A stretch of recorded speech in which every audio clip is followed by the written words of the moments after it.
You wake up one morning and can't get out of bed. Not because you're sick, not because you're tired, you just can't.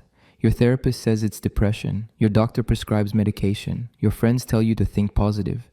But none of them ask the question that matters. What are you enjoying about staying in bed? Enjoying your own suffering. It sounds absurd, yet you do it. Everyone does. The relationship that destroys you but you can't leave. The job you hate but won't quit. The argument you pick right when things are going well. We repeat what hurts us. We sabotage what helps us. We pursue what we know will disappoint us. Why? One man spent 50 years answering that question. His name was Jacques Lacan. The psychoanalytic establishment expelled him. The French government investigated him. His colleagues called him a fraud. His patients called him a genius. When he spoke, hundreds packed into lecture halls trying to decipher pronouncements that sounded more like riddles than psychology. The unconscious is structured like a language. There is no sexual relationship. Desire is the desire of the other. I think where I am not, therefore I am where I do not think. What did any of that mean? And why did it threaten the entire psychoanalytic establishment enough that they threw him out? Because Lacan discovered something they wanted to forget. Something Freud had found but his followers buried. Something about human beings that is profoundly disturbing and cannot be fixed. Jacques Lacan was born in Paris on April 13, 1901, into a prosperous Catholic family. His father was a successful vinegar and mustard merchant, representing the solid bourgeois values of early 20th century France. The young Lacan received a Jesuit education at the College Stanislas, an elite Catholic school that would leave a lasting mark on his intellectual style. The Jesuits taught him precision, rhetoric, and the art of interpretation, skills he would later deploy in radically different contexts.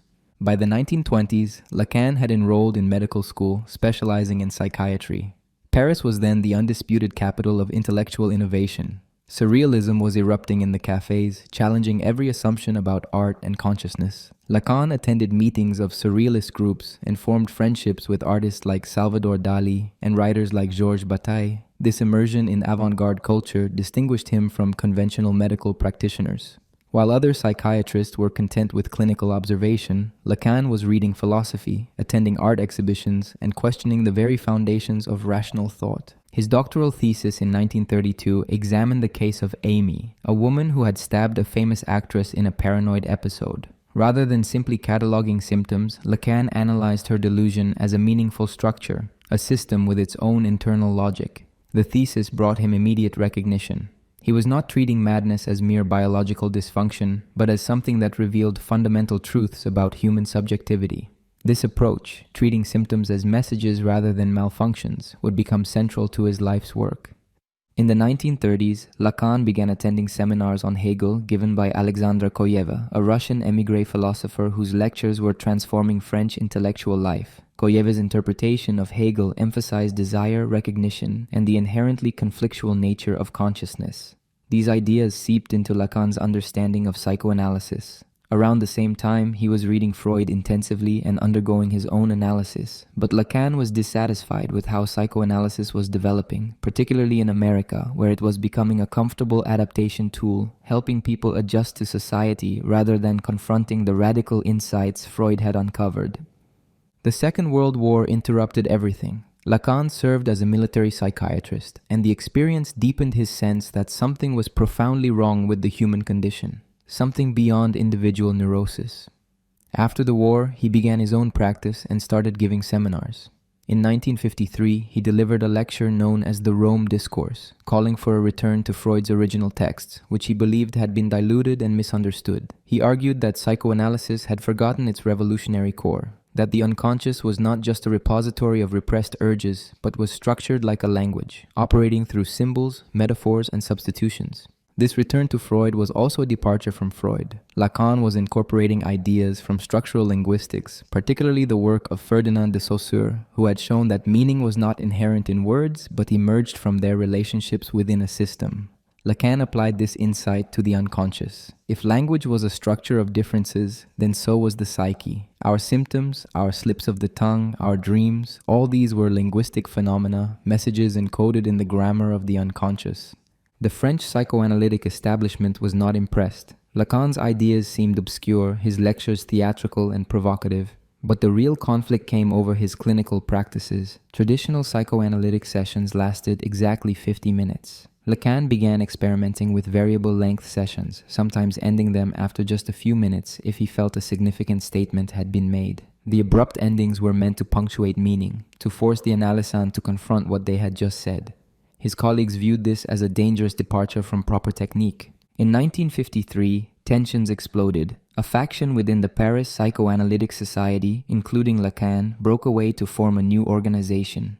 The International Psychoanalytic Association responded by refusing to recognize the new group unless it expelled Lacan. The battle dragged on for years. Lacan's supporters argued he was preserving the true spirit of psychoanalysis. His opponents saw him as an egotistical maverick destroying clinical standards. In 1963, the IPA delivered its ultimatum: expel Lacan or remain unrecognized. The French analysts chose recognition. Lacan was out. Excommunication liberated him. No longer bound by institutional constraints, he began his famous public seminars at the École Normale Supérieure, one of France's most prestigious institutions. Every Wednesday, hundreds of people packed into the lecture hall: psychoanalysts, philosophers, students, intellectuals, curiosity seekers. Lacan stood at the front, often speaking without notes, weaving together Freud, Hegel, mathematics, topology, linguistics, and literature into dense, elliptical performances.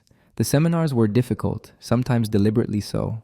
Lacan believed that truth could not be transmitted directly, but had to be encountered through struggle. Understanding required work, confusion, even frustration. His personal life was equally unconventional. He had married Marie-Louise Blondin in 1934, but the marriage deteriorated. She left him for his friend, the surrealist Georges Bataille. Lacan later had a long relationship with Sylvia Bataille, Georges' ex-wife, whom he eventually married. His daughter Judith later became a prominent psychoanalyst herself. Lacan was known for his elegant clothes, his sharp wit, and his sometimes cruel treatment of colleagues and students. He could be charming and generous, but also imperious and capricious. People were drawn to his charisma even as they struggled with his ideas. Throughout the 1960s and 1970s, Lacan's influence grew far beyond psychoanalysis. Structuralism was transforming French thought, and Lacan was at its center alongside Claude Lévi-Strauss, Roland Barthes, and Michel Foucault. His concepts began appearing in literary criticism, film theory, feminist theory, and Marxist analysis. The May 1968 student uprisings made him both more famous and more controversial. Young radicals saw psychoanalysis as part of the oppressive establishment, yet Lacan's critique of the ego and emphasis on desire resonated with their rejection of bourgeois subjectivity. In 1964, Lacan founded his own school, the École Freudienne de Paris. He continued teaching until 1980, producing an enormous body of work compiled in the published seminars and the collection of essays known as Écrits. His late work became increasingly abstract, drawing on mathematical topology and set theory to model psychic structures. Some followers embraced this trajectory as profound innovation. Others felt he had disappeared into incomprehensibility. Lacan died on September 9, 1981, leaving behind a fractured movement. His school dissolved shortly after his death, splintering into competing groups, each claiming to represent his true legacy. But his ideas had already escaped the confines of clinical practice. They had entered the broader culture, providing tools for thinking about identity, language, desire, and power. Today, Lacanian psychoanalysis remains a living tradition, practiced in clinics, debated in universities, and applied to everything from film analysis to political theory. The rebel who was excommunicated from the psychoanalytic establishment had built his own empire, one that continues to provoke, challenge, and illuminate the mysteries of human subjectivity. The mirror stage, how we become I. Imagine a child between 6 and 18 months old, still uncoordinated, unable to walk steadily, barely in control of their own limbs. Now place this child in front of a mirror. Something remarkable happens. The child sees their reflection and experiences a moment of recognition, a jubilant realization that the image in the mirror is them. They smile, gesture, move their arms, watching the reflection move in response. This moment, seemingly simple, is what Lacan identified as the mirror stage, and he believed it was nothing less than the foundation of human identity. Before the mirror stage, the infant exists in what Lacan called a state of fragmentation. The baby experiences their body as disconnected sensations. Hunger here, discomfort there, the sensation of being held, the feeling of a limb moving without clear intention. There is no unified sense of self, no I that coordinates these experiences. The infant is a collection of drives, needs, and perceptions without a center. This is not a peaceful state. It is chaotic, overwhelming, a body in pieces. Then comes the mirror. The reflection presents the child with an image of wholeness, a complete body with clear boundaries and coherent form. The child identifies with this image, saying in effect, "That is me." But here is the crucial twist. The image is more coordinated, more unified, more complete than the child actually feels inside. The reflection is a promise of mastery that the child has not yet achieved. The mirror offers an idealized version of the self, and the child embraces it. This identification is simultaneously liberating and alienating. Liberating because it gives the child an anchor, a sense of identity, a way to organize the chaos of sensation into a unified I. Alienating because this identity is based on an external image, something outside the child, something that is not quite true. The self is born through misrecognition. We become who we are by identifying with something that is not entirely us, an image that promises coherence we do not fully possess. Lacan drew this insight from observing children, but he saw its implications extending far beyond infancy. The mirror stage is not just a developmental phase that ends after a few months. It establishes a permanent structure in human subjectivity. Throughout our lives, we continue to construct our identity through images reflected back to us by others, by society, by culture. We see ourselves through the eyes of other people and internalize their gaze. We identify with roles, with social positions, with ideals that society presents to us. And each time, there is the same dynamic. We adopt an external image as our own, we misrecognize ourselves in it, and this misrecognition becomes the foundation of our identity. The mirror stage explains why human beings are so concerned with how they appear to others. It is not mere vanity, it is something more fundamental. Our sense of self is inherently tied to recognition from outside. We need others to reflect back to us an image of who we are. Without that reflection, our identity becomes unstable, fragmented, anxious. This is why social exclusion is so painful, why public humiliation can be devastating, why we carefully manage our appearance and behavior in social situations. We are constantly seeking confirmation of the image we have of ourselves. Consider social media. Every profile is a mirror stage in digital form. We construct an image of ourselves through photographs, status updates, carefully curated moments. We present this image to the world and wait for recognition, likes, comments, shares, validation. The number of followers becomes a measure of existence. The anxiety of checking notifications is the anxiety of the mirror stage. Will the image I have presented be confirmed? Will others recognize me as I want to be recognized? And when the validation comes, it is never quite enough because the image is always idealized, always slightly false, always requiring more confirmation. The mirror stage also reveals something about human aggression. Because our identity is based on identification with an external image, we are always vulnerable to anything that threatens that image. When someone challenges our self-image, questions our competence, or fails to recognize us as we wish to be seen, we experience it as an attack on our very existence. This is why arguments about identity can become so intense, so personal, so disproportionate to the actual stakes. An insult is not just words. It is a threat to the fragile image that holds the self together. Lacan noted that the child's reaction to the mirror is not just recognition, but jubilation. There is joy in seeing oneself as whole, as complete, as masterful. But beneath the joy is anxiety, because the wholeness is an illusion. The body is still uncoordinated, the self is still fragmented. The image promises something that cannot be fully delivered. This gap between the ideal image and the actual experience creates a permanent tension. We spend our lives trying to live up to the image we have of ourselves, trying to make the reality match the reflection, and always falling short. This has profound implications for how we understand development. In traditional psychology, the formation of the ego is seen as a positive achievement, a sign of maturity and health. Lacan saw it differently. The ego is necessary, but it is also fundamentally based on a misunderstanding. It is an imaginary construction, a defensive structure built to mask the underlying fragmentation and lack. A strong ego is not the solution to human problems. It is part of the problem. It rigidifies identity, creates the illusion of self-sufficiency, and blocks access to the more fluid, more honest dimensions of subjective experience. The mirror stage also introduces the concept of the imaginary, one of Lacan's three orders of human experience. The imaginary is the realm of images, identifications, and illusory wholeness. It is where we construct narratives about who we are, where we imagine ourselves as autonomous individuals with coherent identities. But the imaginary is always in tension with reality. The image never quite fits. The self we imagine ourselves to be is never quite the self we experience from the inside.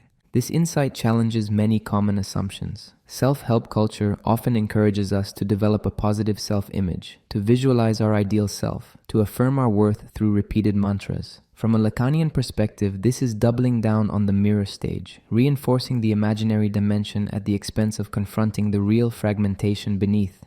True insight requires something different, not building up the ego, but recognizing its fictional nature, accepting the lack that it tries to conceal. The mirror stage is not a problem to be solved. It is a constitutive structure of human subjectivity.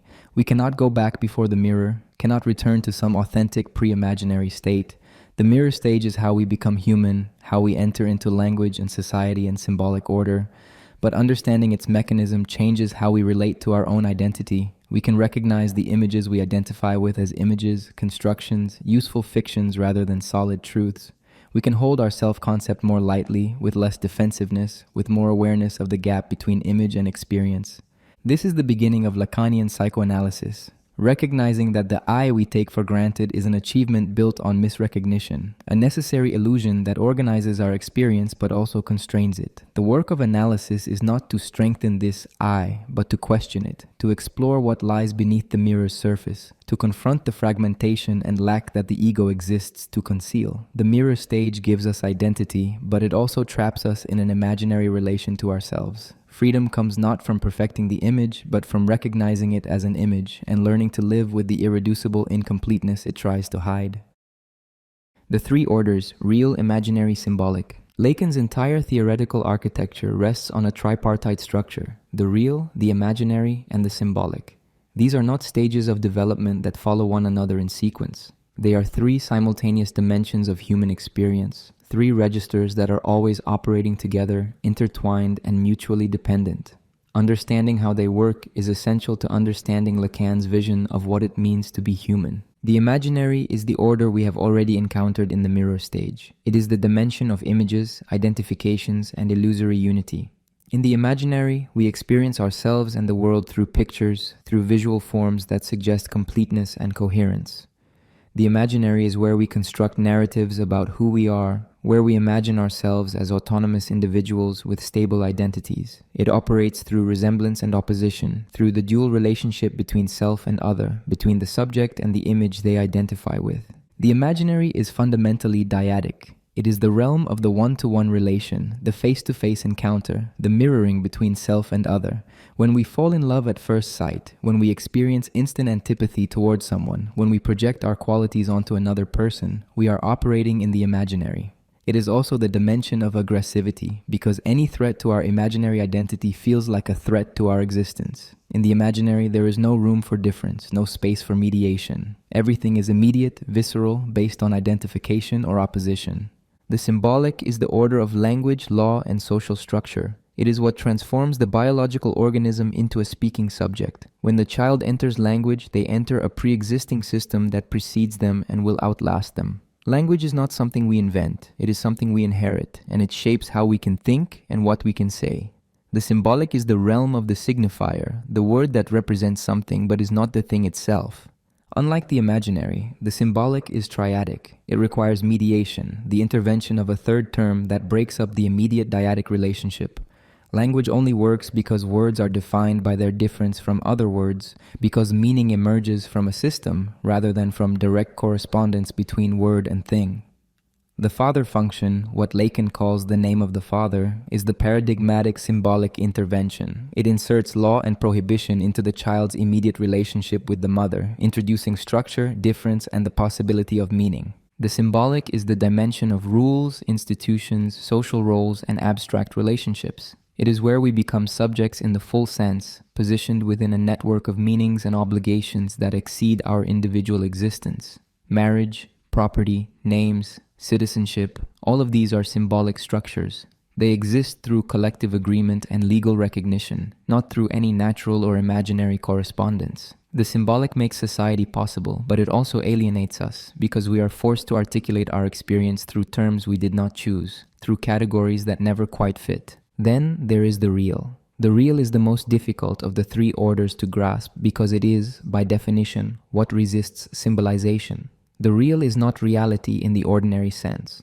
Reality is the product of the interaction between the imaginary and the symbolic, the world as it appears to us, organized by our perceptions and our language. The real is what falls outside this organization, what cannot be integrated into our symbolic framework, what remains irreducible to images and words. The real is often described as the impossible, the traumatic, the encounter that shatters our coordinates. It is the dimension of bodily existence that resists meaning, the pure material insistence that will not be captured by representation. Birth, death, pain, sexual difference, these have a real dimension that exceeds all our attempts to understand or symbolize them.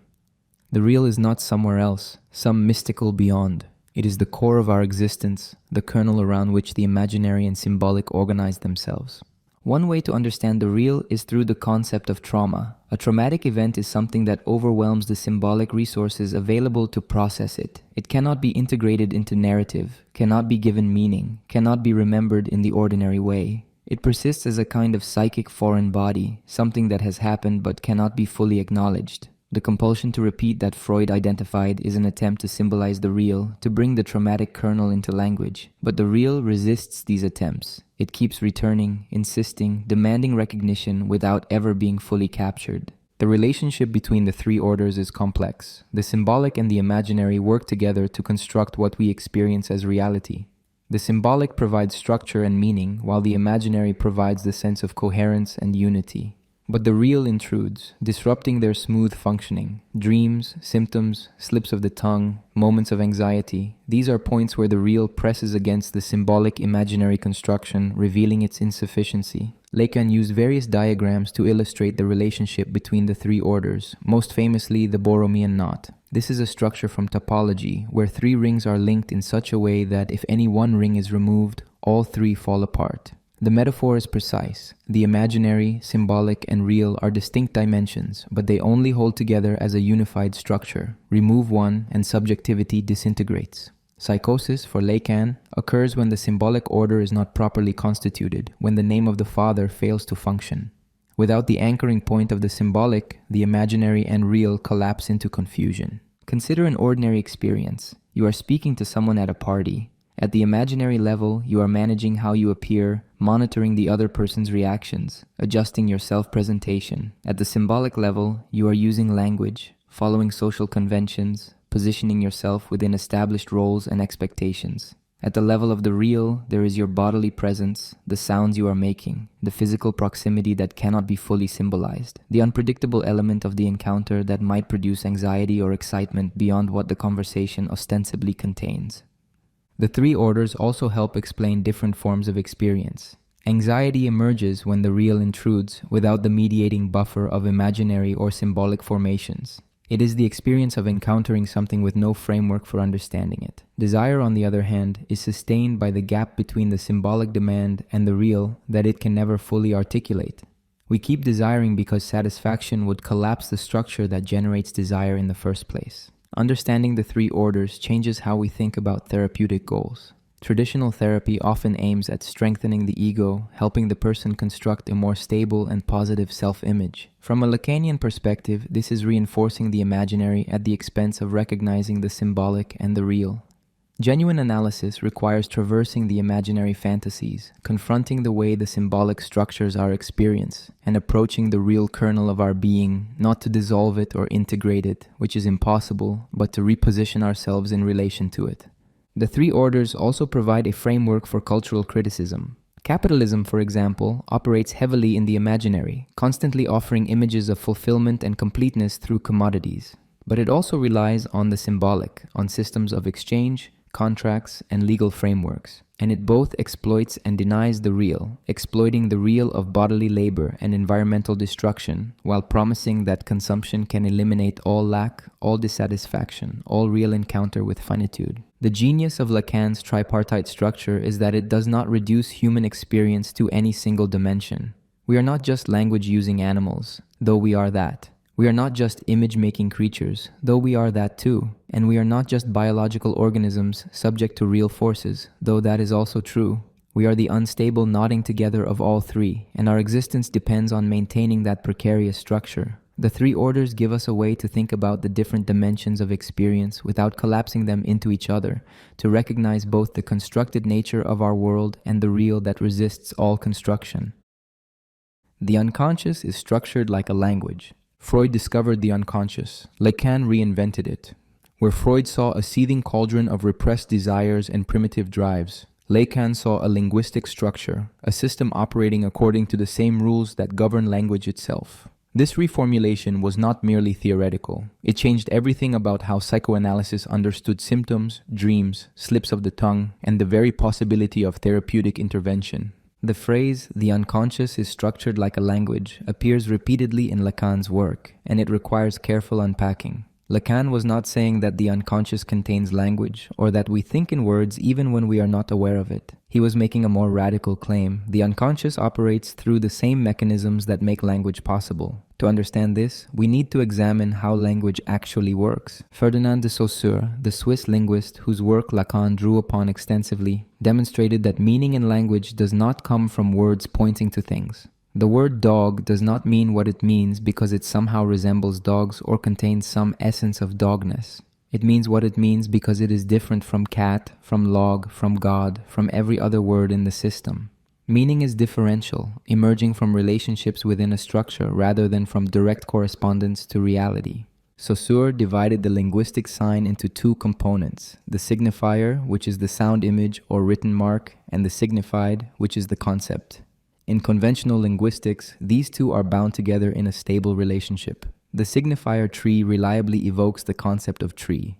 But Lacan noticed something else happening. In actual speech, signifiers are constantly sliding, connecting to other signifiers in chains that produce meanings the speaker did not consciously intend. A slip of the tongue is not random. It reveals connections between signifiers that the conscious mind had suppressed. The unconscious, Lacan argued, is precisely this chain of signifiers operating beneath awareness. Consider a simple example. A man trying to compliment his wife's new dress says, "That dress looks very expensive," when he meant to say elegant.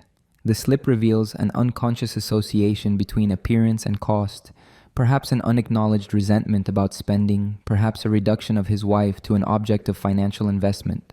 The signifiers, expensive and elegant, were linked in an unconscious chain, and the wrong one emerged. This is not random, it is structured. The unconscious made a meaningful substitution according to linguistic rules. This brings us to the two fundamental mechanisms Lacan identified in unconscious processes, metaphor and substitution on one hand, metonymy and displacement on the other. These are not just literary devices, they are the basic operations through which meaning is produced and through which unconscious thought occurs. Metaphor works through substitution. One signifier takes the place of another. In a symptom, a physical sensation substitutes for a repressed desire. A patient develops paralysis in their arm, not because of neurological damage, but because the arm stands in for something else, represents a conflict that cannot be directly articulated. The paralysis is metaphorical, a signifier substituting for another signifier that has been repressed. Analysis works by tracing the chain of associations, finding what the symptom is standing in for, what has been substituted.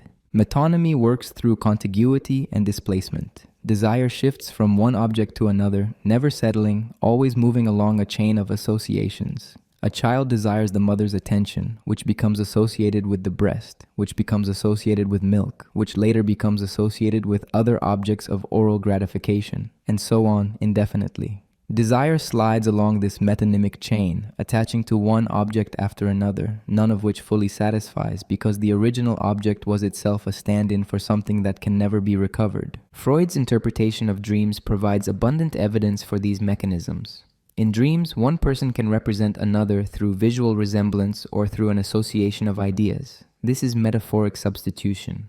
A staircase might represent sexual intercourse because of structural similarity. An element of the dream might reference something that happened the previous day, but that recent event is connected through unconscious chains to earlier experiences. The dream work operates through condensation and displacement, which Lacan recast as metaphor and metonymy. The implications for therapy are significant. If the unconscious is structured like a language, then symptoms are not meaningless dysfunctions to be eliminated. They are messages encoded in a symbolic system.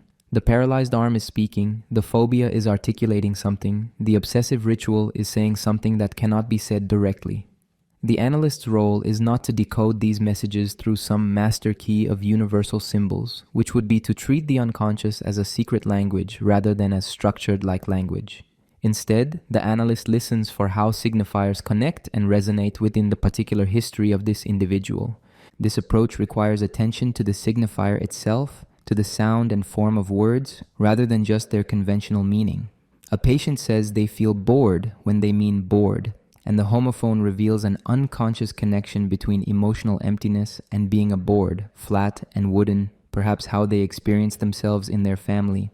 These connections are not arbitrary. They follow the logic of the signifier, the way sounds and words associate in this individual's unconscious structure.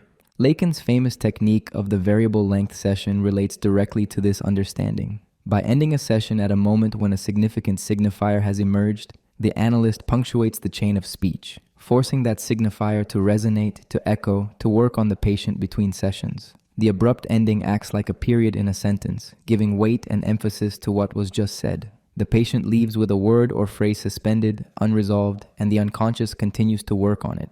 This view of the unconscious also explains why free association is the fundamental rule of psychoanalysis. When patients are instructed to say whatever comes to mind without censorship, they begin to produce chains of signifiers that reveal unconscious connections.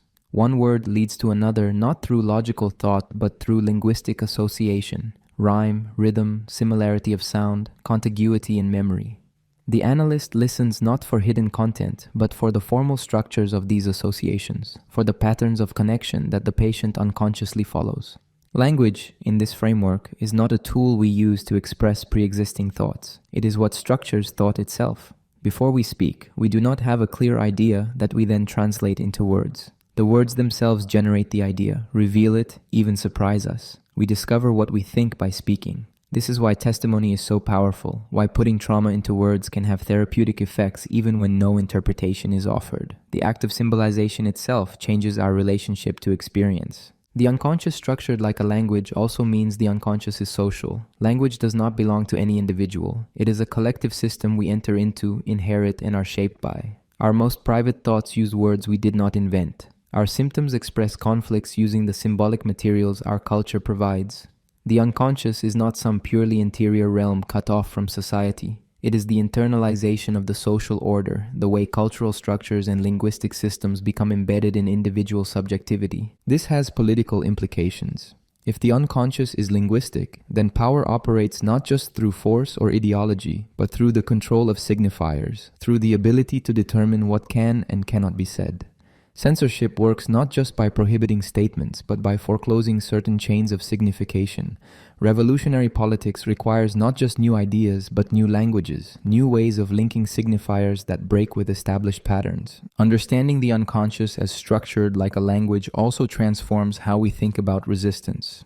In traditional psychoanalysis, resistance is when the patient refuses to cooperate, holds back material, or rejects interpretations. For Lacan, resistance is structural. It is built into the relationship between conscious speech and unconscious signification. We cannot simply decide to speak our unconscious. It operates precisely through slips, gaps, contradictions, the places where conscious intention fails. Resistance is not an obstacle to overcome, but the very texture of analytic work. The unconscious speaks, but it does not speak clearly. It speaks in riddles, puns, contradictions, and repetitions. It speaks through what is left unsaid, through the pauses and hesitations, through the very structure of how a story is told, rather than what the story explicitly contains.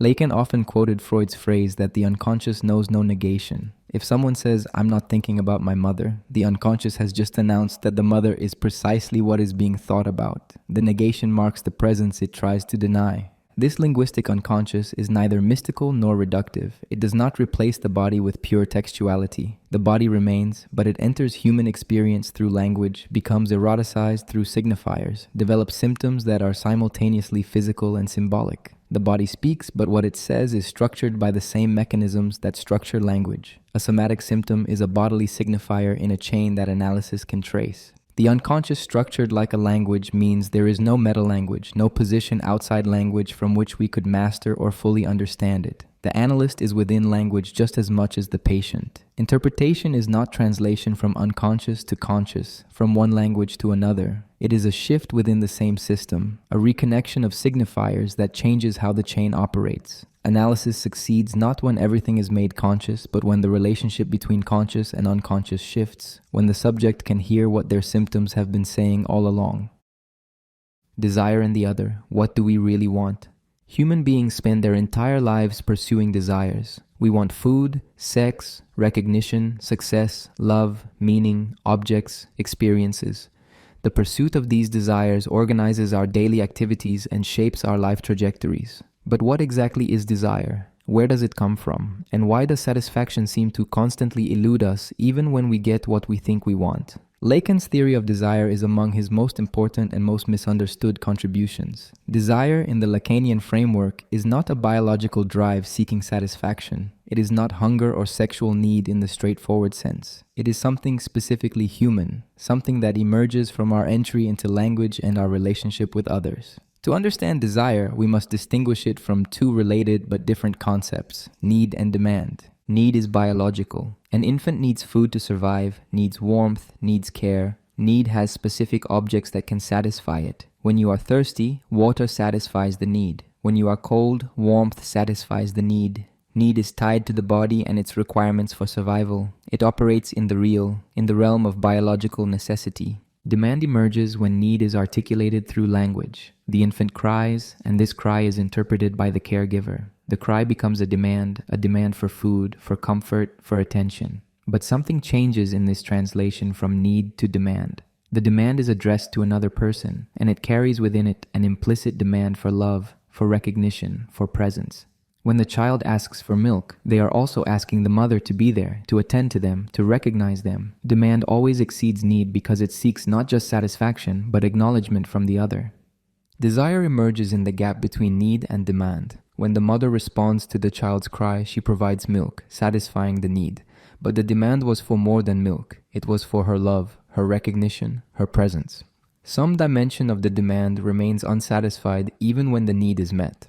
This leftover, this remainder, is where desire takes root. Desire is what persists after need is satisfied and demand is articulated. It is the difference between what we ask for and what we actually receive, the gap that no object can fill. This structure means that desire is inherently unsatisfiable, not because the objects of desire are too difficult to obtain, but because desire is not really aimed at objects. Desire is sustained by its own impossibility. It circulates around a lack that cannot be filled. As soon as we obtain what we thought we desired, satisfaction proves hollow or temporary, and desire attaches to some new object. The pursuit continues indefinitely. Lacan formulated this in a provocative maxim: desire is the desire of the other. This phrase has multiple meanings, all of them important. First, it means that we desire what the other desires. We do not spontaneously want things. We want them because someone else wants them, because we have learned they are valuable, because they carry social recognition. A child wants a toy not purely for the toy itself, but because another child wants it, because possessing it brings recognition. An adult wants a prestigious job not just for the work, but because others recognize it as desirable. Our desires are always borrowed, always mediated by what we think others desire. Second, desire is the desire of the other in the sense that we want to be desired by the other. We do not just want objects. We want to be the object of someone else's desire. We want to be wanted. Much of human behavior is organized around making ourselves desirable to others. Our appearance, our achievements, our performances. We construct ourselves to fit what we believe the other wants from us. This creates an anxious dependence. We are trying to figure out what the other wants so that we can become it, be it, embody it. Third, and most mysteriously, desire is the desire of the other in the sense that we are trying to discover what the other desires in itself. The enigma of the other's desire haunts us. What does my mother want beyond caring for me? What does my partner want beyond this relationship?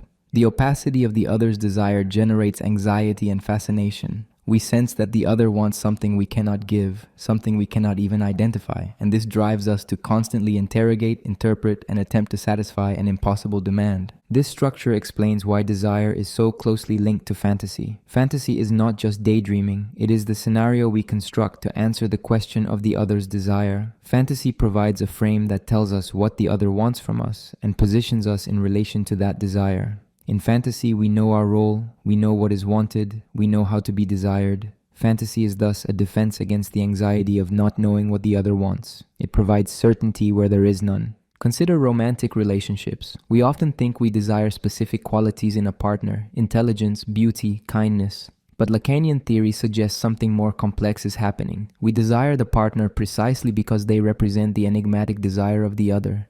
We want to know what they want, to be what they want, to possess the secret of their desire. The intensity of romantic obsession comes not from the qualities of the beloved, but from the mystery they embody. When relationships settle into domesticity, when the other's desire becomes predictable, something of the erotic intensity fades because the enigma is reduced. Consumer capitalism has learned to exploit the structure of desire with remarkable efficiency. Advertising does not just inform us about products, it positions products as objects of desire, as things that others want, as pathways to becoming desirable ourselves. The advertisement shows us people who are already complete, already satisfied, already desired, and suggests that the product is what makes this possible. But the product can never deliver on this promise because the promise is structured around lack. Buying the product does not satisfy desire, it just shifts desire to the next product, the next promise. This is why consumer satisfaction is temporary. The new car, the new phone, the new clothes provide a brief moment of pleasure, but desire quickly moves on. We think this means we chose the wrong product, that the next one will finally satisfy us. But the problem is structural. Desire is not meant to be satisfied. Its satisfaction would be its extinction. We desire because we lack, and we must continue lacking in order to continue desiring. Lacan distinguished desire from drive, though the two are related. Drives are bodily, repetitive, circular. They seek satisfaction through specific zones and activities. Desire is more abstract, more oriented toward the impossible. Drives can be partially satisfied, the oral drive through eating, the scopic drive through looking. But desire cannot be satisfied because it is not aimed at any real object. It is aimed at being recognized as a desiring subject, at maintaining one's existence in the field of the other. The question, "What do you want?" is thus deeply anxiety-provoking. It confronts us with the opacity of our own desire. We do not actually know what we want. We have articulated demands. We have pursued objects. We have followed culturally provided scripts. But beneath all that, desire remains enigmatic even to ourselves. Psychoanalysis does not answer this question by providing a solution. It allows the question to be posed differently, allows the subject to confront the impossibility at the heart of their own wanting. Lacan also emphasized that desire is intimately connected to language. Because desire emerges in the gap between need and demand, it is produced by our entry into the symbolic order. Animals have needs and rudimentary communication, but they do not have desire in the Lacanian sense. Desire requires the mediation of language, the ability to articulate demands that always exceed their object, the alienation that comes from needing others to recognize us. This linguistic dimension means that desire can be re-articulated. The work of analysis is not to fulfill desires, but to transform our relationship to them. By tracing the chain of signifiers, by examining the fantasies that structure desire, by confronting the ways we have positioned ourselves in relation to the other's desire, analysis can create space for a different relationship to wanting. Not satisfaction, which is impossible, but a recognition of the structure itself and a freedom that comes from no longer being completely enslaved by the enigma of the other's desire. Desire is what makes us human. It is the excess that emerges from our entrance into language and our dependence on others. It is why we are never simply animals satisfying biological needs.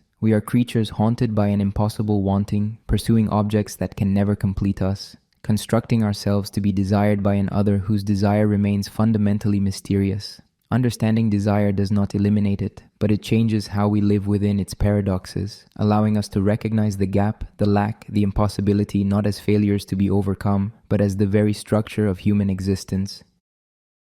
The name of the Father, law, authority, and growing up. Every society prohibits something. Every culture imposes rules, draws boundaries, establishes what cannot be done. In Freud's account, the central prohibition is the incest taboo, enforced by the father's intervention in the child's relationship with the mother. The father says no, introduces law, forces the child to renounce their first object of desire. Lacan took this insight and radicalized it, transforming the actual father into a symbolic function that he termed the name of the father. The name of the father is not the biological father. It is not the person who happens to occupy the paternal role in a particular family. It is a structural position in the symbolic order, the function that introduces law, language, and lack into human subjectivity. The name of the father is what separates the child from the mother, what breaks up the dyadic fusion of the imaginary relationship, what forces the child into the realm of mediation, prohibition, and symbolic exchange. To understand why this function is necessary, we need to examine the child's early experience. In the beginning, the infant exists in what appears to be complete union with the mother. The mother provides everything: nourishment, warmth, comfort, presence.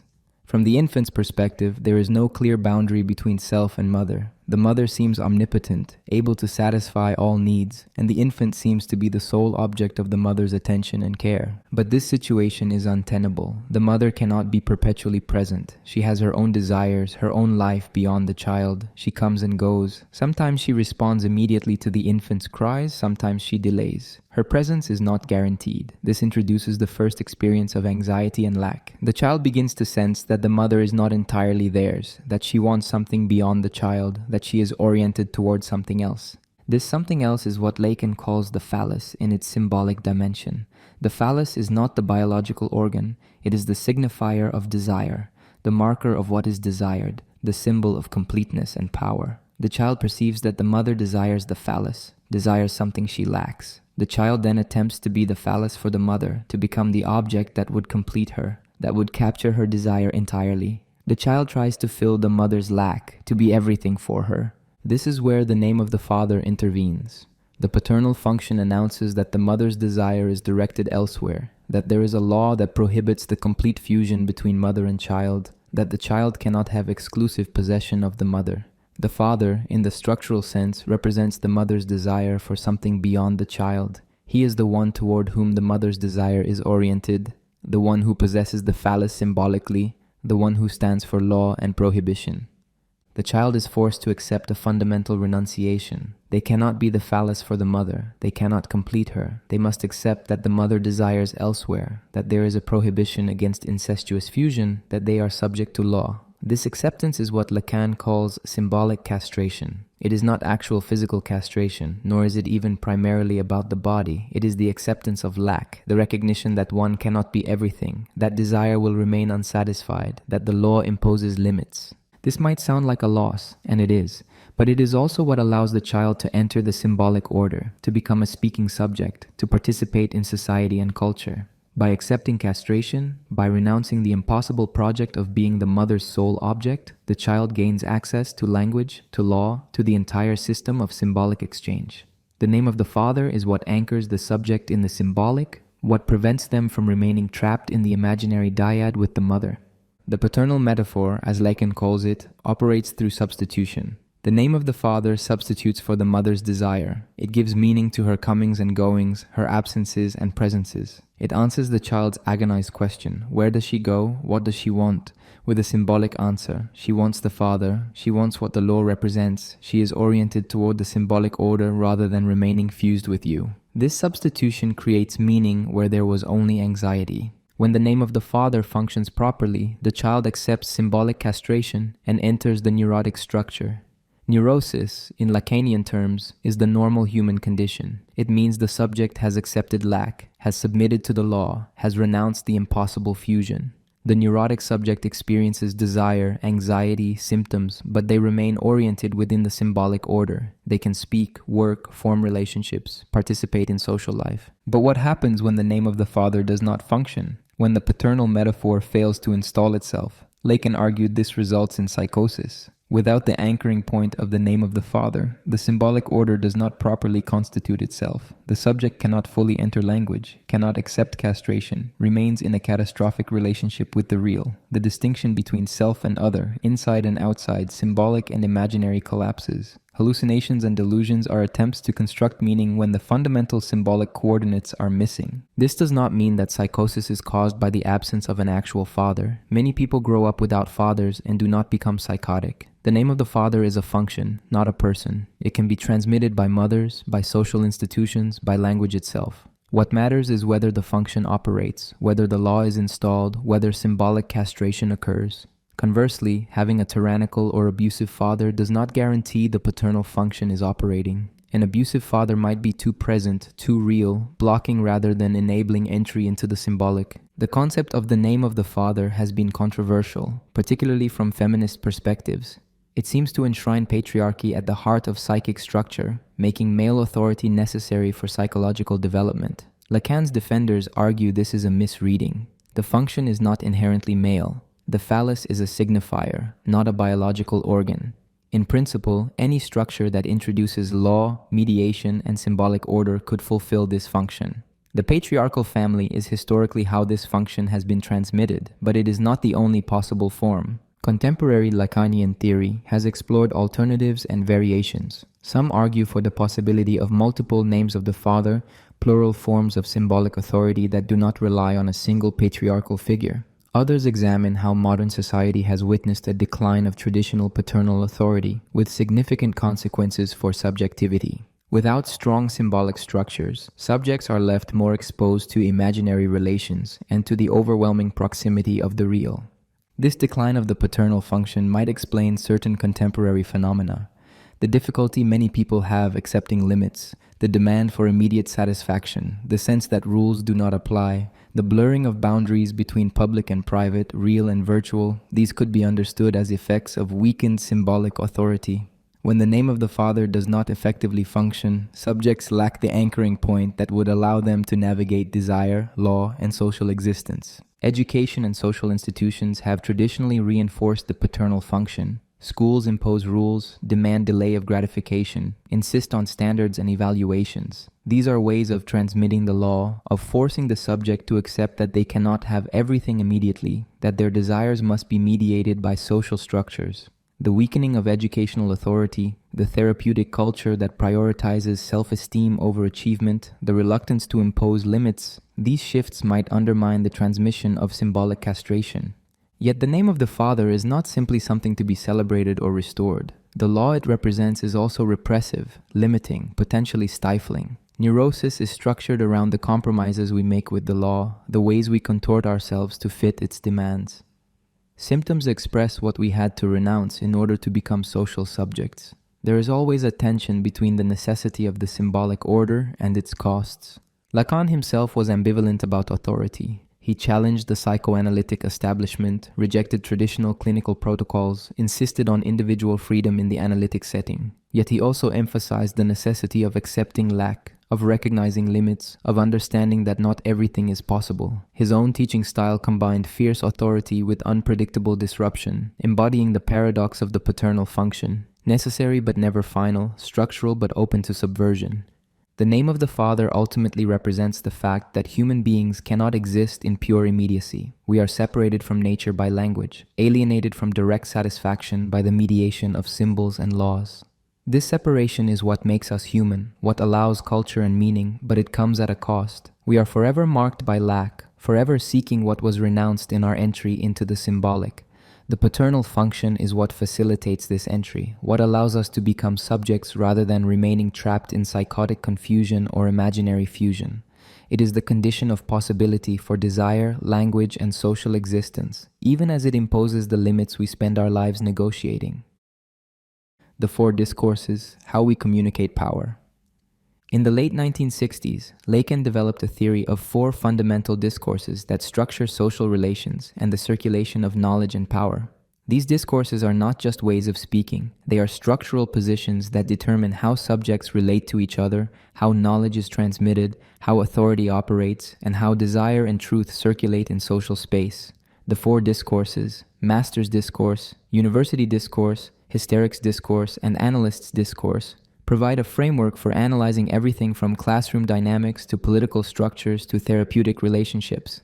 Each discourse has four positions arranged in a specific structure. There is the agent, the position from which the discourse is spoken. There is the other, the position addressed by the agent. There is the product, what the discourse produces. And there is the truth, what the discourse conceals or represses. Each discourse rotates these four elements, master signifier, knowledge, the divided subject, and the object A, through these four positions, creating different social configurations. The master's discourse is the discourse of authority and command. The master signifier occupies the position of agent. This is the voice that orders, that commands, that does not explain or justify, but simply asserts authority. The master addresses the other as knowledge, as the one who knows how to do things, who has expertise and competence. The slave, in the classical formulation, is the one who knows how to work, how to produce. The master does not need to know how things work. The master simply commands. This discourse produces objects, commodities, surplus value. But what it conceals, what remains in the position of truth, is the divided subject, the lack in the master. The master pretends to completeness, to full authority, but this authority is founded on a lack. The master does not actually know. The master depends on the knowledge of others while claiming full sovereignty. Every political leader who issues commands, every boss who demands results without understanding the work, every authority figure who relies on their position rather than their competence is operating in the master's discourse. The university discourse emerged historically as knowledge became institutionalized and professionalized. In this discourse, knowledge itself occupies the position of agent. The professor speaks from the position of accumulated knowledge, transmitting information to students. Knowledge addresses the divided subject, the student who lacks knowledge and must be educated. This discourse produces master signifiers, certified individuals who have been processed through the educational system and can now claim authority. But what the university discourse conceals is its own foundation in the master's discourse. The professor's knowledge serves power, transmits the master signifiers of the dominant order, reproduces social hierarchies. The truth position is occupied by the master signifier, the fact that knowledge is never neutral but always serves particular interests. The modern university pretends to be about pure knowledge, objective truth, disinterested inquiry, but it functions to reproduce the social order, to create subjects who will accept their positions, to transmit ideology under the guise of education. The hysterics discourse is the discourse of questioning and protest. The divided subject occupies the position of agent. The hysteric speaks from a position of division, of not knowing, of suffering. The hysteric addresses the master, demanding that the master produce knowledge, demanding answers, demanding that authority justify itself. Why do I suffer? What do you know? What can you tell me? The hysteric's questions produce knowledge, forcing the master to articulate, to explain, to demonstrate competence. But what the hysteric's discourse conceals is the object A, the satisfaction the hysteric gains from remaining unsatisfied. The hysteric does not actually want answers. Every answer is rejected, found insufficient, prompting further questions. The hysteric wants the master to fail, wants to expose the inadequacy of authority, wants to keep desire alive by preventing satisfaction. This discourse is revolutionary in its refusal, but also limited by its inability to move beyond protest to construction. The analyst's discourse is the most enigmatic and, Lacan argued, the most subversive. The object A occupies the position of agent. The analyst speaks from the position of the cause of desire, from the position of what is lacking.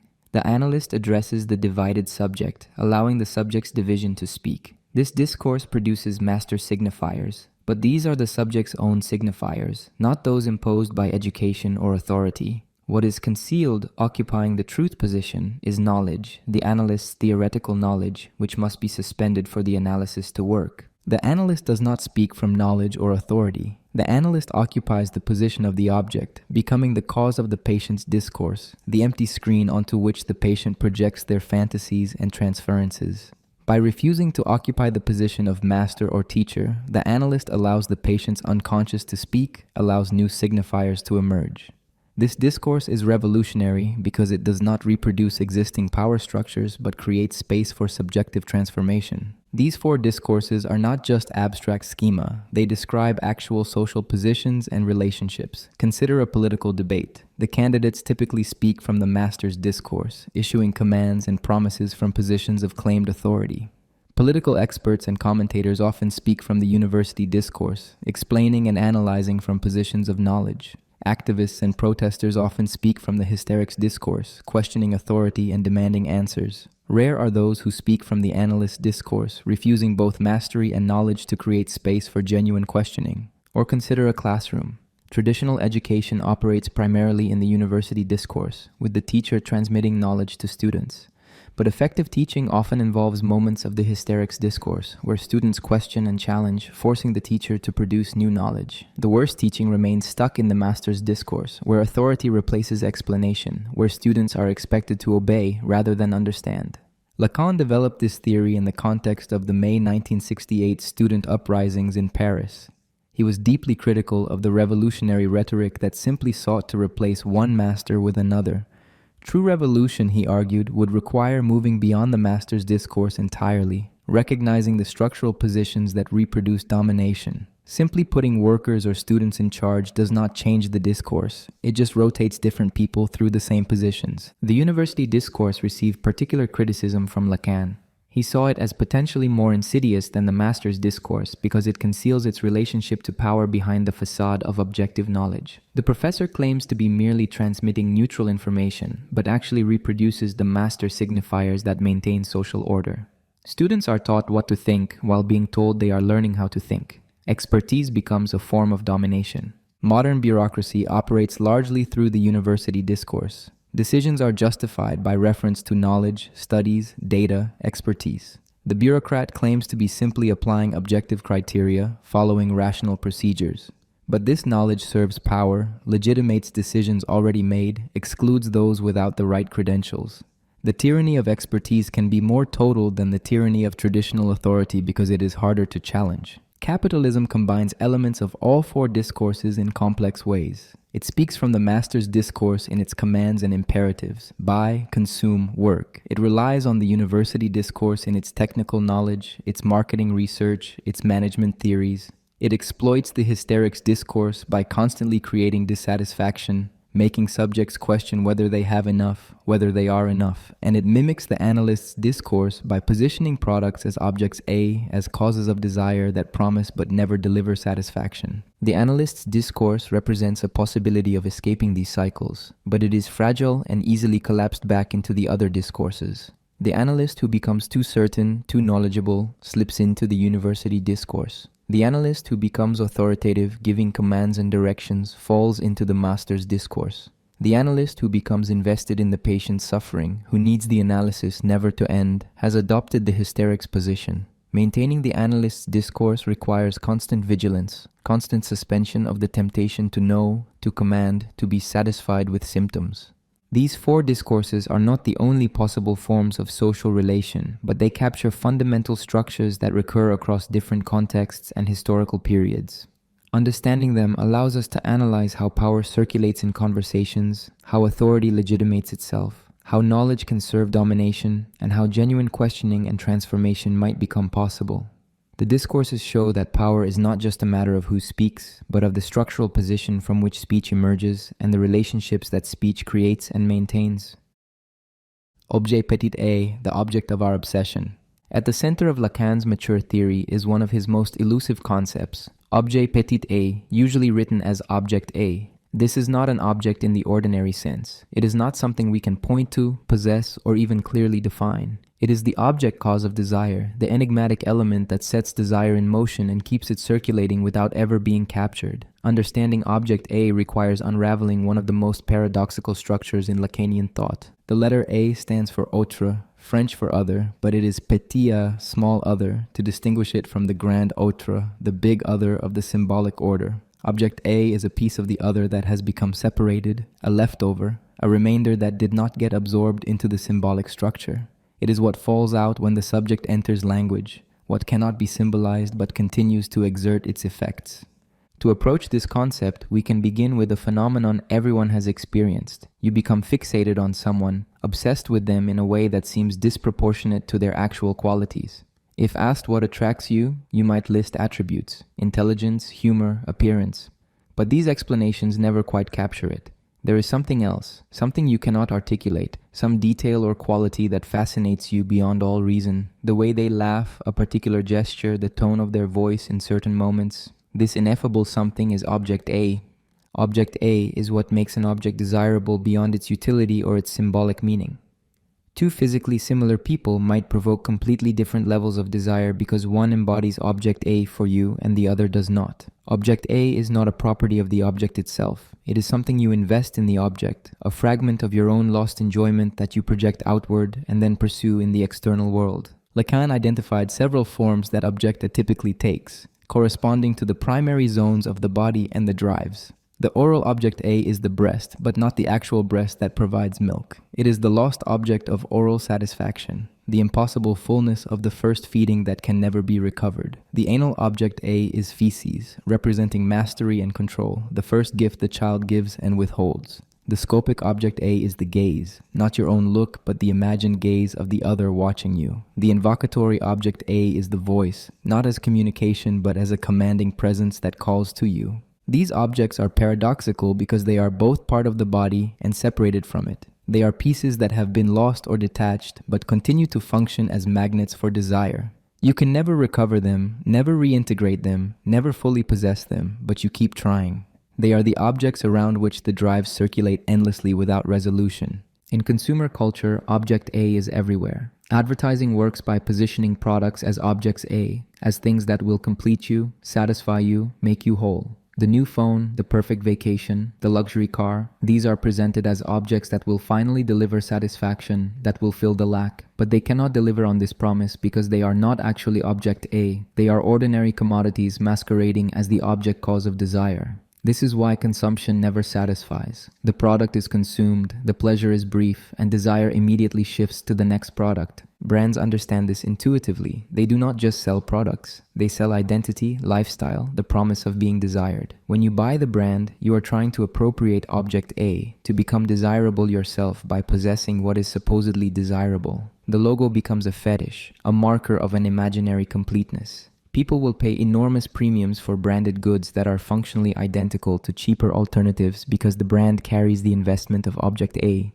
Object A also helps explain addiction. The substance or behavior that becomes addictive embodies object A for the addict. It promises a satisfaction, a completeness, a relief that always proves temporary. The addict knows rationally that the substance will not deliver lasting satisfaction, may in fact destroy their life. But the pull of object A is stronger than rational calculation. Object A is not governed by the pleasure principle. It is tied to what Lacan calls Juisance, a satisfaction in suffering, a compulsive enjoyment that persists beyond pleasure. In relationships, object A creates a particular dynamic. We do not desire the other person as a whole. We desire them because some fragment, some detail, some ineffable quality in them embodies object A for us. This is why love can seem irrational, why we might remain attached to someone who is wrong for us in every practical sense. Object A has captured us. It is also why relationships can suddenly lose their intensity when the projection of object A collapses, when we see the person as they are rather than as the bearer of our impossible object. Jealousy and obsession both revolve around object A. The jealous person is fixated on the idea that someone else possesses or might possess the object A they have invested in their partner. The fantasy is not primarily about the partner's pleasure, but about the loss of object A, the unbearable thought that what made the partner desirable might be available to another. Obsession is the compulsive attempt to control, possess, or somehow capture object A to prevent it from slipping away. Object A is also central to understanding fantasy. Fantasy is the scenario we construct to frame object A, to give it a scene, a narrative, a set of relationships. The fantasy does not depict object A directly. Object A remains veiled, enigmatic. But the fantasy stages our relationship to it, positions us in relation to the object cause of desire. Pornography, for instance, does not simply show bodies. It constructs fantasies that frame the gaze as object A, that position the viewer in specific relationships to seeing and being seen. In psychoanalysis, object A appears in the transference. The analyst becomes the bearer of object A for the patient, which is why the therapeutic relationship becomes so intense. The patient attributes to the analyst something beyond their actual qualities, some supposed knowledge or power or satisfaction. The analyst must occupy this position without identifying with it, must allow themselves to become object A without claiming to actually be the object that would complete the patient. This is the delicate work of the analytic discourse. The concept of object A also illuminates political and ideological structures. Leaders and political movements position themselves as object A, as the solution that will finally satisfy social desire, that will make the nation whole, that will restore lost unity. The appeal of authoritarian figures often lies in their ability to embody object A for their followers, to promise a satisfaction and completeness that democracy, with its acknowledgement of permanent division and conflict, cannot offer. Object A is intimately connected to what Lacan calls the gaze and the voice as objects. The gaze is not what you see, but what you imagine seeing you, the invisible point from which you feel observed. Social anxiety is anxiety about the gaze as object A, the overwhelming sense of being seen from a position you cannot control or reciprocate. The voice is what exceeds communication, the commanding or seductive dimension of speech that grabs you beyond meaning. These are not actual perceptions, but phantasmatic objects that structure your experience. Lacan's later work increasingly emphasized object A as the core of psychoanalytic practice. The analyst does not aim to become a master who provides knowledge or an educator who transmits values. The analyst occupies the position of object A, becoming the cause of the patient's discourse, the empty point around which the patient's speech circulates.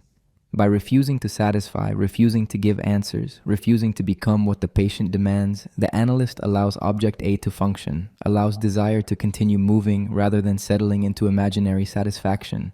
Understanding object A means recognizing that satisfaction is impossible and that this impossibility is structural, not circumstantial. We are not failing to find the right object. The object that would satisfy is constitutively missing. Object A marks the place of this missing object, causes us to desire but cannot itself be possessed. This is not a tragic flaw to be overcome, but the very structure of human desire. We are beings who lack and who organize our entire existence around pursuing objects that promise but cannot deliver completion. Object A is the name for what keeps us desiring, moving, living, even as it guarantees that final satisfaction will always elude us. The big other, society's invisible gaze. We often feel watched even when we are alone. We adjust our behavior, monitor our appearance, censor our thoughts based on what we imagine others would think. This invisible presence that seems to observe and judge us is what Lacan calls the big other. Understanding the big other is essential to understanding how society gets inside us, how norms become internalized, and how we come to police ourselves without any external authority needing to intervene. The big other is not any particular person or institution. It is the symbolic order itself, the entire system of language, law, and social meaning within which we exist. It is the place from which we are spoken about, categorized, judged. It is the repository of knowledge, values, and norms that precedes any individual and will outlast them. We are born into the big other, immersed in language and culture before we can even understand them, positioned by names and expectations before we have any say in the matter. The big other is what allows communication to function. When you speak, you assume someone can understand you.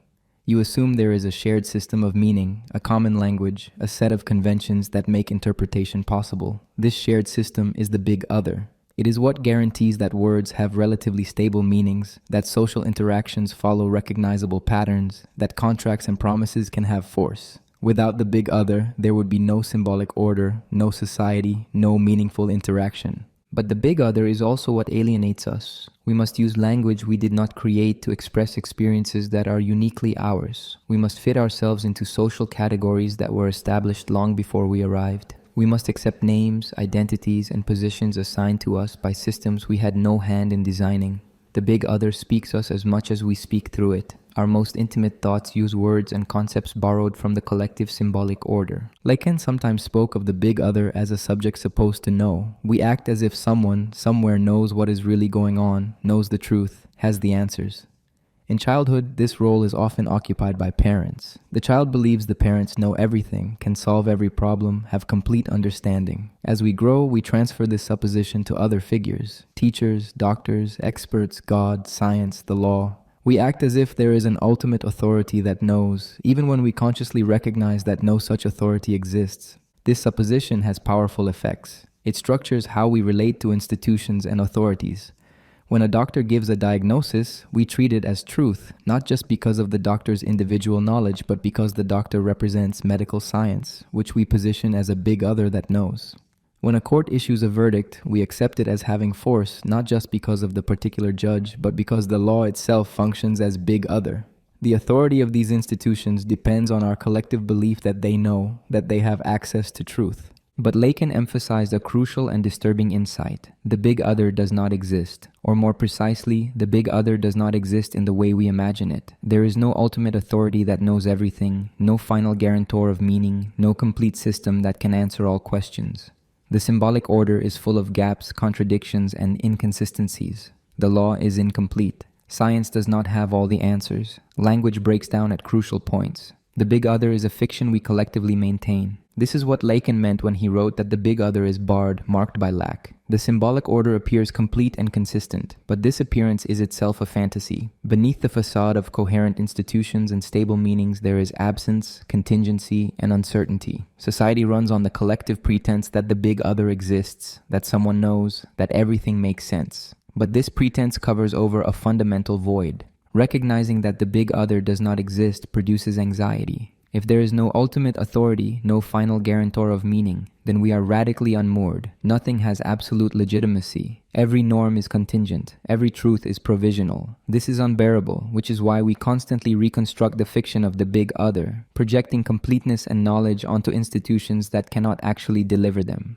Modern surveillance technology has given the fantasy of the big other new intensity. Cameras, databases, algorithms, these create the sense that we are always watched, always recorded, always subject to judgment. Social media has externalized the gaze of the big other. We post content imagining how it will be received, curating our lives for an invisible audience. The number of likes becomes a measure of approval from the big other. The possibility of being cancelled or shamed creates constant vigilance about what can be said or shown. But this technological gaze is still a fantasy. The algorithm does not actually understand you. The social media platform does not care about you. The surveillance camera records but does not judge. These technologies function as screens onto which we project the big other, giving material form to the sense of being watched. The anxiety they produce comes not from what they actually do, but from how they embody our fantasy of an all-knowing, all-seeing other. The big other also manifests in ideology. Ideologies are systems of belief that claim to explain everything, to have answers to all questions, to organize reality into coherent patterns. Whether religious, political, or scientific, ideologies function by positioning themselves as the big other, as the source of truth and meaning. Believers relate to the ideology as if it knows, as if it can provide certainty. Challenging an ideology is threatening because it exposes the lack in the big other, reveals that the system cannot actually answer everything. Conspiracy theories are a particular way of dealing with the lack in the big other. When events seem random, when institutions fail, when reality does not make sense, conspiracy theories restore the sense of a big other that knows. They claim that someone is pulling the strings, that there is a hidden plan, that everything happens for a reason. Even if that reason is sinister, it is preferable to meaninglessness. Conspiracy theories are reassuring because they restore coherence, even if the coherence they offer is paranoid. The decline of traditional forms of authority has created what some Lacanian theorists call the decline of the big other. Religious authority, paternal authority, institutional authority, all of these have weakened in modern societies. This creates new freedoms but also new anxieties. Without established authorities to tell us what to do, we are both liberated and lost. The proliferation of self-help, therapy culture, and constant appeals to authenticity and self-discovery can be seen as attempts to internalize authority in the absence of external big others. Social media intensifies this dynamic. Each person curates their own image, constructs their own brand, claims their own truth. There is no central authority determining what is real or valuable. But this apparent freedom produces new forms of conformity. We become hyper-aware of trends, of what is getting attention, of what others are doing. The big other has not disappeared. It has become diffused, internalized, and in some ways more total because it operates through voluntary self-surveillance rather than external imposition. In psychoanalysis, the transference involves the patient positioning the analyst as the big other, as the subject supposed to know. The patient comes believing the analyst knows what is wrong, knows how to fix it, has access to truth about the patient's unconscious. Maintaining this transference is necessary for the work to proceed, but the analyst must not identify with this position. The analyst knows they do not know, knows the big other does not exist. The work of analysis involves gradually dissolving the transference, allowing the patient to recognize that there is no other who knows, that they must take responsibility for their own desire. This does not mean abandoning all authority or structure. The symbolic order is necessary for human society. Law, language, institutions. These allow us to coordinate, to create meaning, to live together. The point is not to destroy the big other, but to recognize its fictional status, to stop demanding that it be complete, to accept that the symbolic order is irreducibly inconsistent. This acceptance allows for a different relationship to authority, one based on recognition of limitation rather than fantasies of omniscience. The big other is what makes us social beings, but it is also what makes us subjects of ideology, surveillance, and internalized constraint. We cannot escape the big other because we cannot escape language and society, but we can change our relationship to it. We can recognize that no one is watching in quite the way we imagine, that no institution actually knows everything, that the coherence of the social order is maintained through collective fiction. This recognition does not dissolve society, but it creates space for questioning, for resistance, for recognizing that things could be otherwise. The big other speaks us, but once we recognize its lack, we can begin to speak differently within it. Fantasy, the stories we tell ourselves. Human beings do not simply perceive reality directly. We experience reality through fantasy, through unconscious scenarios that frame and organize our experience. Fantasy is not daydreaming or wishful thinking, though it includes those things. In Lacanian psychoanalysis, fantasy is the fundamental structure through which we relate to desire, to the other, and to the traumatic kernel of the real. Understanding fantasy means understanding how we construct the very reality we believe we are simply observing. Lacan wrote the formula of fantasy as $A, which represents the relationship between the barred subject and object A. The subject is divided, marked by lack, constituted through loss. Object A is the object cause of desire, the impossible object that desire circulates around. Fantasy is the scenario that positions the subject in relation to object A, that gives desire a form, a scene, a narrative structure. Fantasy answers the question, what am I for the other's desire? This question is fundamentally anxiety-provoking. The other desires something, but what? Am I the object of that desire? What does the other want from me? Fantasy provides an answer, constructing a scenario in which the subject knows their position. In fantasy, there is no ambiguity about what is wanted, about what role the subject plays, about how desire will unfold. Fantasy is thus a defense against anxiety, a way of managing the unbearable uncertainty of the other's desire. Consider a common sexual fantasy. It is not simply a picture of an enjoyable sexual encounter. It is a carefully structured scenario with specific positions, specific sequences, specific details that must be present for the fantasy to function. These details are not arbitrary. They position the subject in relation to the gaze, to the other's desire, to their own jouissance. The fantasy provides coordinates that make desire manageable, that give it a form that can be sustained without collapsing into anxiety or disgust. But fantasy is not limited to explicitly sexual scenarios. We all have what might be called fundamental fantasies that structure our entire approach to existence. These are the basic stories we tell ourselves about who we are, what we want, what the world is like, what is possible. These fantasies are largely unconscious. We do not choose them deliberately. They are constructed early in life through our attempts to make sense of the enigma of the other's desire, and they remain operative throughout our lives. A person might have a fantasy of being unrecognized genius, misunderstood by the world, but possessing special knowledge or ability. This fantasy structures how they interpret events. Failures become evidence of the world's inability to recognize them. Successes are never quite enough because they do not fully confirm the fantasy. The fantasy provides a consistent interpretation of experience, a narrative that makes sense of everything that happens. Challenging this fantasy is difficult because it would require reorganizing their entire relationship to themselves and the world. Another person might have a fantasy of being defective, fundamentally flawed, unworthy of love.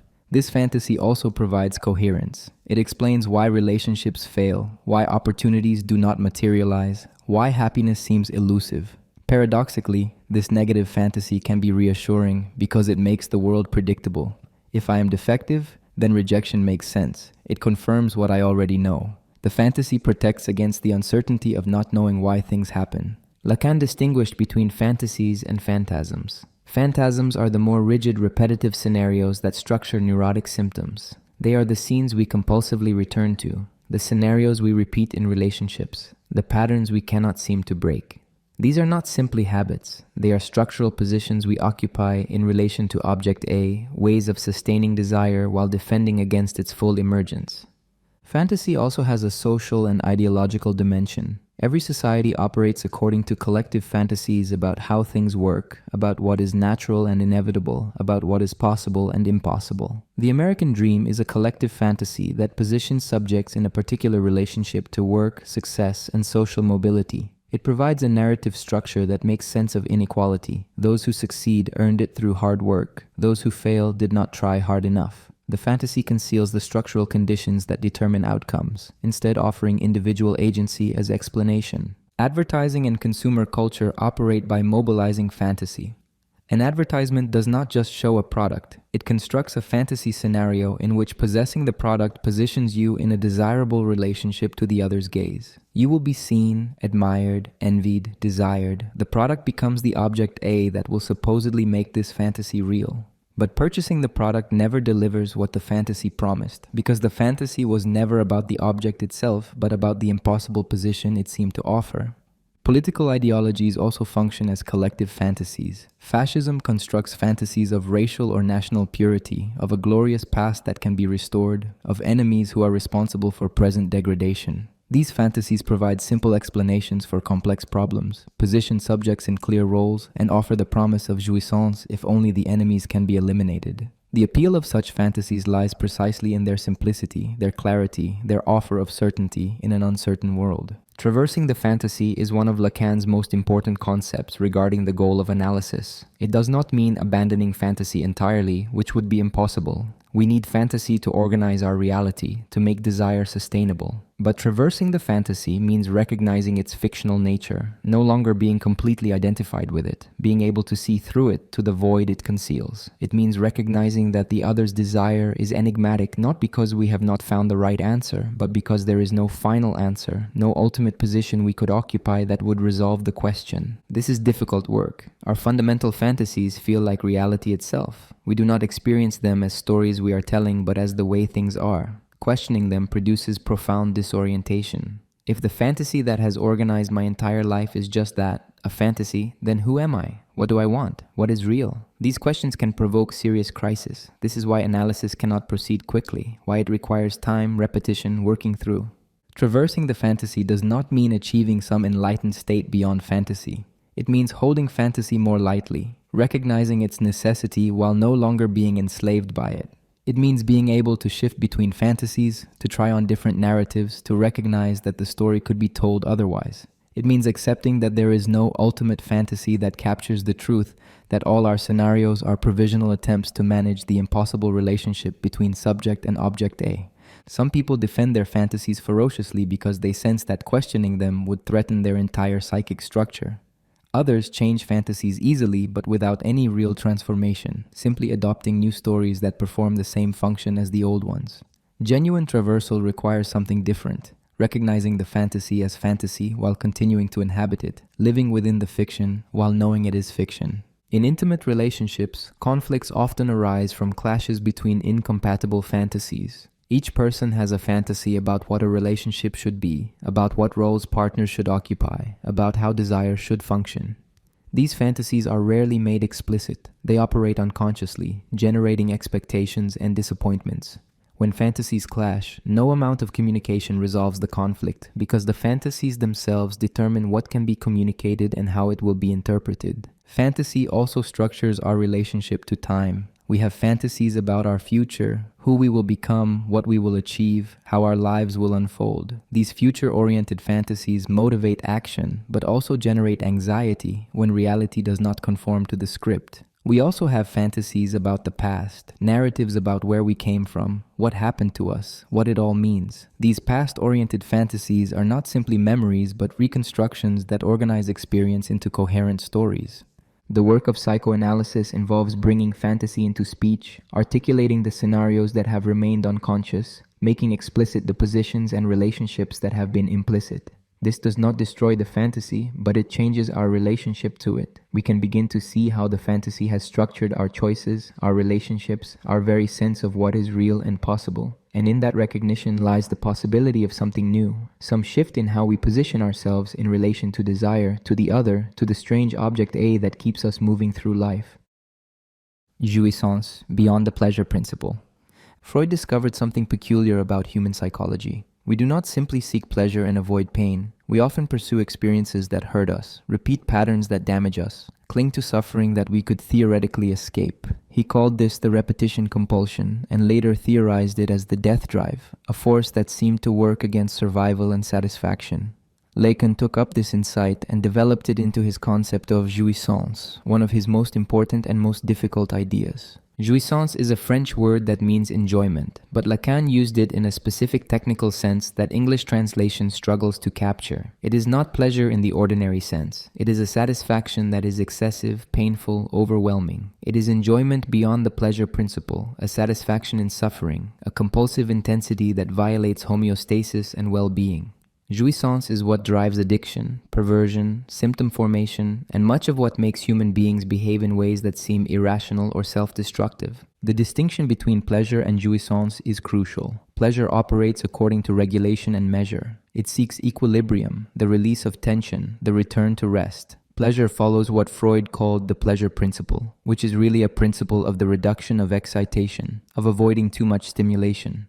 The organism seeks a moderate level of satisfaction, not too much, not too little. Pleasure is homeostatic, aiming for balance. Jouissance breaks this regulation. It is too much, excessive, beyond measure. It is the satisfaction that destroys, the pleasure that becomes pain, the intensity that overwhelms. The addict knows the substance is destroying their life but continues using.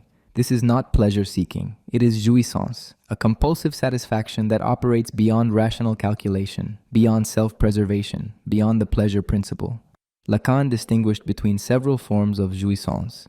Phallic jouissance is the jouissance organized around the phallus as signifier, tied to language, meaning, and the symbolic order. It is the jouissance of masturbation, of fantasy, of signifiers. It is limited, regulated by castration, by the law that says you cannot have everything. Phallic jouissance is neurotic jouissance, the satisfaction available to those who have accepted symbolic castration and entered the social order. Beyond phallic jouissance, Lacan posited what he called the jouissance of the other, sometimes called feminine jouissance, though it is not exclusive to women. This is a jouissance that exceeds language, that cannot be fully symbolized or spoken. It is the jouissance of mystics, of certain intense experiences that breach the symbolic order entirely. Lacan was cautious about this concept, recognizing that it approaches the real, the impossible, the place where theory breaks down. Then there is the surplus jouissance, a concept Lacan developed in explicit parallel to Marx's surplus value. Just as capitalism extracts surplus value from labor, ideology extracts surplus jouissance from subjects.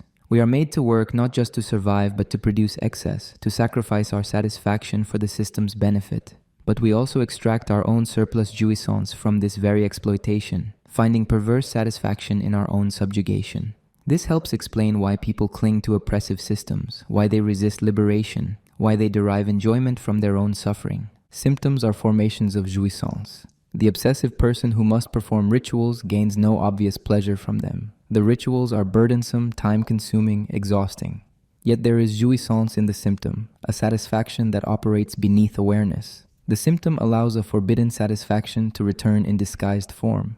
It permits the subject to enjoy in a way that seems imposed from outside, not chosen, and therefore not subject to guilt or prohibition. The concept of jouissance helps explain why psychoanalysis cannot simply aim at happiness or adjustment. If human beings were pleasure-seeking organisms, therapy would be straightforward. Help them identify what gives pleasure and pursue it. But we are not pleasure-seeking. We are driven by jouissance, by satisfactions that hurt us, by attachments that damage us.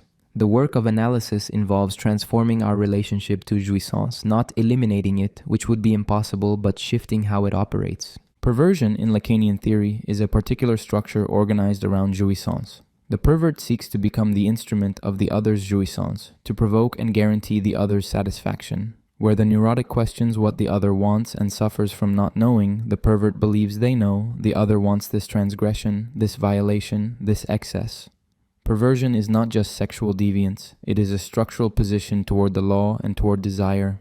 The pervert defies prohibition not to eliminate it, but to maintain it, because prohibition is what makes transgression enjoyable. Addiction demonstrates jouissance clearly. The substance or behavior becomes a source of satisfaction that operates independently of any ordinary pleasure. The satisfaction is destructive, but it is satisfaction nonetheless. The addict organizes their entire life around securing this jouissance. Relationships, work, health, all are sacrificed to maintain access to the addictive object. This is not rational behavior, but it is meaningful behavior structured around a form of satisfaction. Modern capitalism has become expert at manufacturing and exploiting jouissance. Products are designed to be addictive, to provide satisfactions that never satiate, that create dependencies.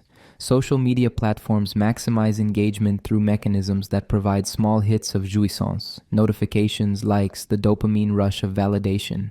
These platforms do not make users happy. Studies consistently show they increase anxiety and depression, but they provide jouissance, the compulsive satisfaction that keeps users returning despite knowing the damage being done. Jouissance is also central to understanding political fanaticism. The fanatic derives jouissance from devotion to the cause, from sacrifice, even from persecution. The more they suffer for their beliefs, the more satisfaction they extract. Martyrdom is the ultimate expression of this structure, finding supreme satisfaction in the destruction of the self for an ideal. This jouissance cannot be reasoned with because it operates beyond rational calculation. It is why simply presenting facts or logical arguments rarely changes deeply held beliefs. The superego, in Lacan's account, is not primarily a moral conscience. It is an agency of jouissance that issues impossible commands. Enjoy? You must enjoy. The superego does not forbid enjoyment. It mandates it, which makes enjoyment impossible because commanded enjoyment is no longer enjoyment.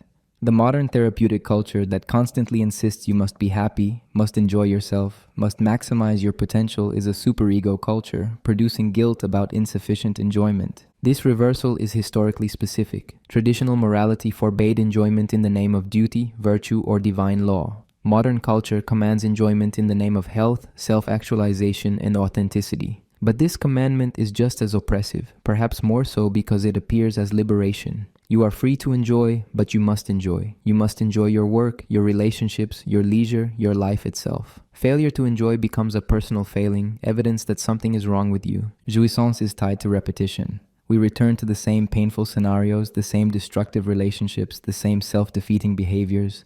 This repetition is not accidental or simply the result of unresolved trauma. It is driven by jouissance, by the satisfaction we extract from these very patterns. Breaking repetition requires not just insight, but a transformation in how jouissance is invested, how satisfaction is achieved. The real is the dimension where jouissance touches the impossible. It is where the body's satisfaction exceeds all symbolization, where enjoyment becomes traumatic, where the subject encounters something that cannot be integrated or mastered. Sexual difference, for Lacan, is ultimately about different relationships to jouissance, different ways the body is caught up in satisfaction that exceeds language.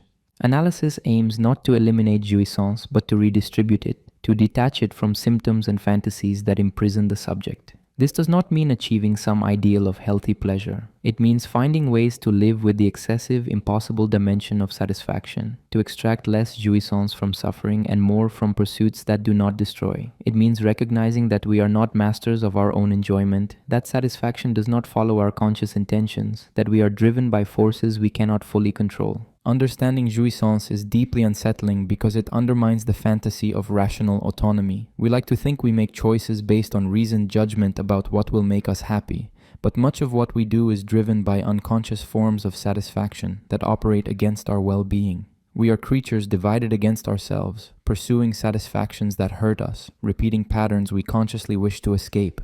Jouissance is what makes us human, not rational animals, not pleasure-seeking organisms, but beings driven by an impossible, excessive satisfaction that we can never fully master or eliminate. The barred subject, why we're never whole. At the center of Lacan's theory of subjectivity is a strange symbol, the barred subject, written as $. This is not just mathematical notation. It represents a fundamental claim about human existence, that the subject is constitutively split, divided, incomplete. We are not unified selves who occasionally experience conflict or confusion. We are structurally barred from wholeness, marked by an irreducible lack that defines our very being. This goes against common sense and most psychological theories. We experience ourselves as individuals, as selves with relatively stable identities. We say, I want this, or I believe that, as if there were a clear, unified agent behind these statements. We pursue self-knowledge, self-improvement, self-actualization, assuming there is a self that could be known, improved, or actualized. Lacan's claim is that this unity is an illusion, a necessary fiction that covers over a more fundamental division. The division of the subject begins with its entry into language. Before language, the infant exists in what Lacan calls the real, a state of pure being without symbolic mediation, without the capacity to say I, without the differentiation that language introduces. But to become a subject, to enter human society, the child must enter the symbolic order, must begin to use language, must accept representation through signifiers. This entrance comes at a cost. The signifier represents the subject, but it does so by replacing the subject's being. When I say I, the word stands in for me, represents me, but I am not identical to this word. Something is lost in translation. The living, breathing, experiencing organism is reduced to a symbolic marker, a position in language. The subject is barred because subjectivity itself requires this alienation, this replacement of being by representation. Lacan distinguished between the subject of the enunciation and the subject of the statement. When you say, I am lying, a paradox emerges. Who is the I that speaks this statement, and who is the I that the statement refers to? They cannot be identical. The I who speaks is not the same as the I who is spoken about. There is always a gap, a non-coincidence between the speaking subject and the subject spoken of. This gap is not an error or confusion, it is structural. The subject is divided by the very act of speaking. This division means self-knowledge is impossible in any complete sense. I can know things about myself, my history, my preferences, my patterns, but I cannot know myself fully because the I who knows is not identical to the I who is known. There is always a remainder, something that escapes capture, something unconscious.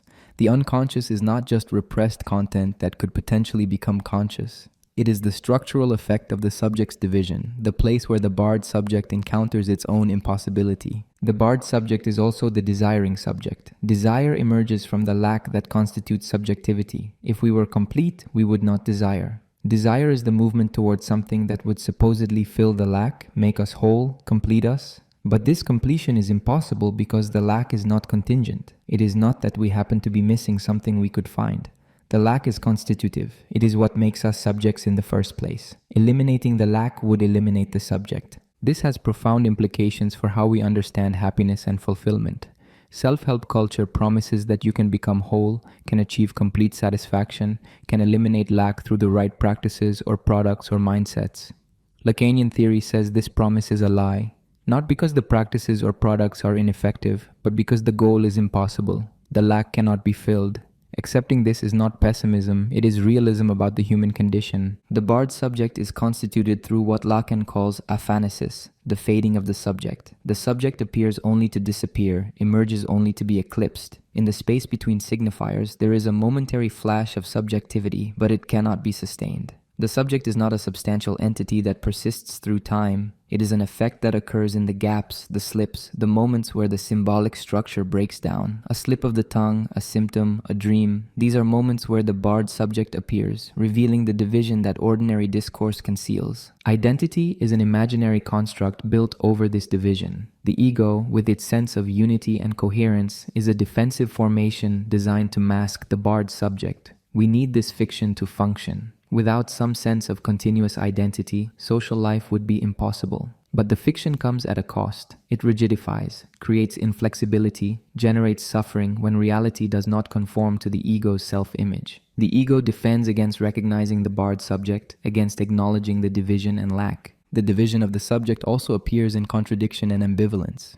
We want contradictory things. We pursue one course while unconsciously sabotaging it. We say one thing and do another. Traditional psychology treats these as problems of poor integration, failures of self-control, issues to be resolved through better alignment. Lacanian psychology sees them as expressions of the subject's structural division. The contradictions cannot be fully resolved because they emerge from the split constitution of subjectivity itself. Alienation and separation are the two operations through which the barred subject is produced. Alienation is the subject's initial entrance into the symbolic order, where being is lost and replaced by representation. The child becomes a signifier, takes a position in language, and in doing so loses the immediacy of pre-symbolic existence. But alienation alone would reduce the subject to nothing but a signifier, a position in the symbolic structure with no remainder.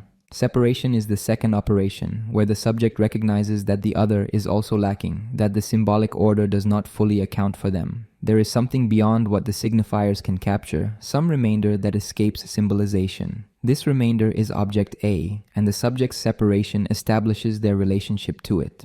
Through separation, the subject gains a minimal autonomy from the other's discourse, a space where they are not entirely determined by their position in the symbolic structure.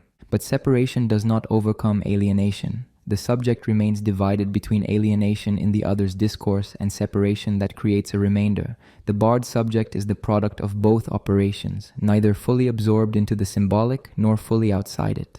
This is the human condition, caught between language and the real, between representation and being, between determination and freedom.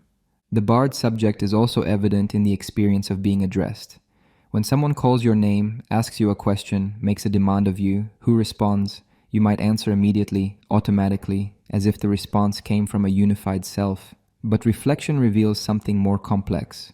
There is the self that responds, the self that observes the response, perhaps the self that regrets what was said. The you that was addressed is not singular but multiple, divided, inconsistent. Madness, from a Lacanian perspective, is not the presence of division but the failure to maintain the fiction of unity. The psychotic subject experiences the division more directly, more catastrophically. The mechanisms that normally cover over the barred subject, the ego, identity, imaginary coherence, break down or never properly form. The result is not more authentic selfhood, but overwhelming fragmentation, the collapse of the structures that make subjective experience manageable. Modern culture increasingly demands that we perform unity and coherence. Social media profiles require consistent self-presentation. Personal branding asks us to market ourselves as coherent products. Authenticity has become an imperative. Be yourself, find your true self, express your real identity. But this imperative denies the barred subject, demands we pretend to a wholeness we do not possess. The result is exhausting, anxiety-producing, ultimately impossible. The barred subject also illuminates interpersonal relationships. We often enter relationships hoping the other person will complete us, will fill our lack, will make us whole. This is the romantic fantasy, that love unites two halves into one perfect whole. But Lacan's claim that there is no sexual relationship points to the impossibility of this fusion. Two barred subjects cannot become one whole. Each remains divided, lacking, incomplete. The relationship occurs across an irreducible gap. This does not make love impossible. It makes it something different from fusion. Love is not the elimination of lack, but a relationship between two lacks, two incompletions, two beings who cannot fully understand or possess each other. Accepting this allows for relationships based on something other than the fantasy of completion. Relationships that acknowledge separateness, that respect the opacity of the other, that do not demand total understanding. The work of psychoanalysis involves confronting the barred subject, recognizing the division that the ego tries to conceal. This is not a comfortable process. The defenses that maintain the illusion of unity have good reasons for existing. Stripping them away without adequate preparation can be destabilizing. But analysis aims to create a different relationship to the division, one where the subject can acknowledge their own lack without collapsing into fragmentation. Traversing the fantasy, crossing through identification, accepting symbolic castration. These are all ways of describing a shift in how the subject relates to their own barred nature. It does not mean achieving wholeness. It means no longer needing to pretend to wholeness, no longer being driven by the fantasy that completion is possible, no longer defending desperately against the recognition of lack. It means accepting that you are divided, incomplete, marked by an irreducible gap, and that this is not a failure, but the structure of human subjectivity itself. The barred subject is why self-help fails when it promises completeness, why relationships cannot provide total fulfillment, why desire is never finally satisfied, why we remain mysteries to ourselves. It is the condition of possibility for language, desire, and meaning, but also the guarantee that these will never deliver the closure and certainty we seek.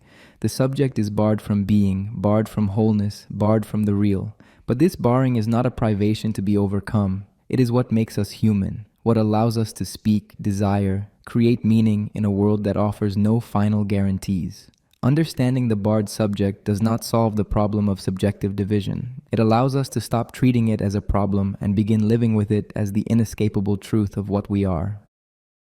Lacan and love, the impossible relationship. In 1972, Lacan made one of his most provocative and misunderstood statements. There is no sexual relationship. This phrase, in French, il n'y a pas de rapport sexuel, does not mean people do not have sex or that relationships do not exist. It is a theoretical claim about the structure of human sexuality and intimacy, about the fundamental non-correspondence between subjects, about the impossibility of the complete union that love seems to promise. To understand what Lacan meant, we need to grasp what he means by relationship in the mathematical sense. A relationship, in formal terms, is a stable correspondence between elements, a function that reliably connects one term to another. When Lacan says there is no sexual relationship, he means there is no natural pre-established harmony between the sexes, no formula that would regulate sexual encounter, no complementarity that makes two subjects fit together perfectly. The fantasy of romantic love promises exactly this complementarity. Two people meet and discover they are made for each other, complete each other, fit together perfectly. The language of soulmates, of other halves, of finding the one, all of this presumes a sexual relationship in Lacan's technical sense, a pre-established correspondence that guarantees harmony. But this correspondence does not exist. Men and women, or any two subjects regardless of gender, do not relate to each other according to any natural or symbolic formula that would ensure complementarity. This is because subjects are barred, divided, constituted through lack. When two subjects come together, they bring their respective lacks, their divisions, their incompletions. Each desires the other, but what they desire is not simply the other person. They desire what they fantasize the other possesses, some object A that seems to promise completion. But the other does not actually possess this object. The other is just as divided and lacking. There is a fundamental misrecognition at work. Lacan illustrated this with the formulas of sexuation, complex diagrams that map masculine and feminine positions in relation to the phallic function and jouissance. These positions are not biological identities, but structural relationships to castration and to the symbolic order. The masculine position is characterized by being fully subject to the phallic function, structured entirely around castration, seeking jouissance through the phallus. The feminine position includes a dimension that exceeds the phallic function, a jouissance that is supplementary, that cannot be fully symbolized or spoken. The crucial point is that these two positions do not correspond. The man relates to woman as an object that embodies the unattainable jouissance, the thing that would complete him. But the woman is not this object. She is a subject with her own lack, her own desire, her own relationship to jouissance that exceeds what the man can recognize or relate to. Similarly, the woman relates to the man through her own fantasy, seeking in him something he cannot provide: recognition, love, the phallic signifier that would anchor her in the symbolic. Each is pursuing something in the other that the other does not have. This non-relationship structures much of the suffering in intimate relationships. We feel misunderstood, not recognized, as if we are speaking different languages, and in a sense we are. Each subject speaks from their own position, structured by their own fantasy, pursuing their own impossible object. Communication occurs, but it is always partial, always mediated by misrecognition. The perfect understanding that love promises is structurally impossible. Yet love happens. People form lasting bonds, experience moments of profound connection, build lives together. How is this possible if there is no sexual relationship? Lacan's answer is that love is precisely what occurs in the absence of relationship, what bridges the gap that cannot be closed. Love is not the natural harmony between two subjects. It is the work of constructing something in the place where nothing naturally fits. Love, for Lacan, involves giving what you do not have to someone who does not want it. This paradoxical formula captures the structure of love's impossibility and its possibility. You give what you do not have, not objects, not qualities, but your own lack, your own barred subjectivity. You offer yourself as divided, incomplete, wanting. And the other does not want it, in the sense that what they consciously want is the fantasy object, the object A that you are not. But love is received nonetheless, across the gap, despite the non-correspondence. This understanding of love is far from romantic sentimentality, but it is not cynical either. It suggests that real love begins when the fantasy of completion collapses, when each subject recognizes the other as barred, lacking, incomplete. Love is not fusion, but the acknowledgement of irreducible separateness. It is not total understanding, but the acceptance that the other remains mysterious, opaque, exceeding all knowledge. It is not the elimination of lack, but the sharing of lack, the recognition that we are both incomplete and that this incompletion is what allows encounter. The impossibility of the sexual relationship also explains the proliferation of symptoms and dissatisfactions in intimate life. If there were a natural relationship, if complementarity existed, then intimacy would be straightforward. Instead, it is the site of constant negotiation, misunderstanding, conflict, and compromise. Each person is trying to extract from the relationship something it cannot provide, trying to make the other be what the other is not, trying to achieve a union that is structurally impossible. Sexuality itself is symptomatic. Human sexuality is not governed by instinct, by natural programming that ensures reproduction and pair bonding. It is organized by fantasy, by the symbolic order, by unconscious fixations that have nothing to do with biological function. This is why human sexuality is so variable, so strange, so apparently dysfunctional from a purely biological perspective. We are not animals following reproductive imperatives. We are speaking beings whose sexuality is caught up in language, fantasy, and the impossible pursuit of object A. The non-existence of the sexual relationship also means there is no norm that could dictate what sexuality should be. There is no natural law, no biological imperative, no symbolic formula that determines correct sexual organization. Every attempt to establish such norms, whether traditional morality, evolutionary psychology, or progressive politics, founders on the fact that human sexuality does not conform to any pre-established pattern. It is radically contingent, organized by individual history and unconscious fantasy rather than universal structures.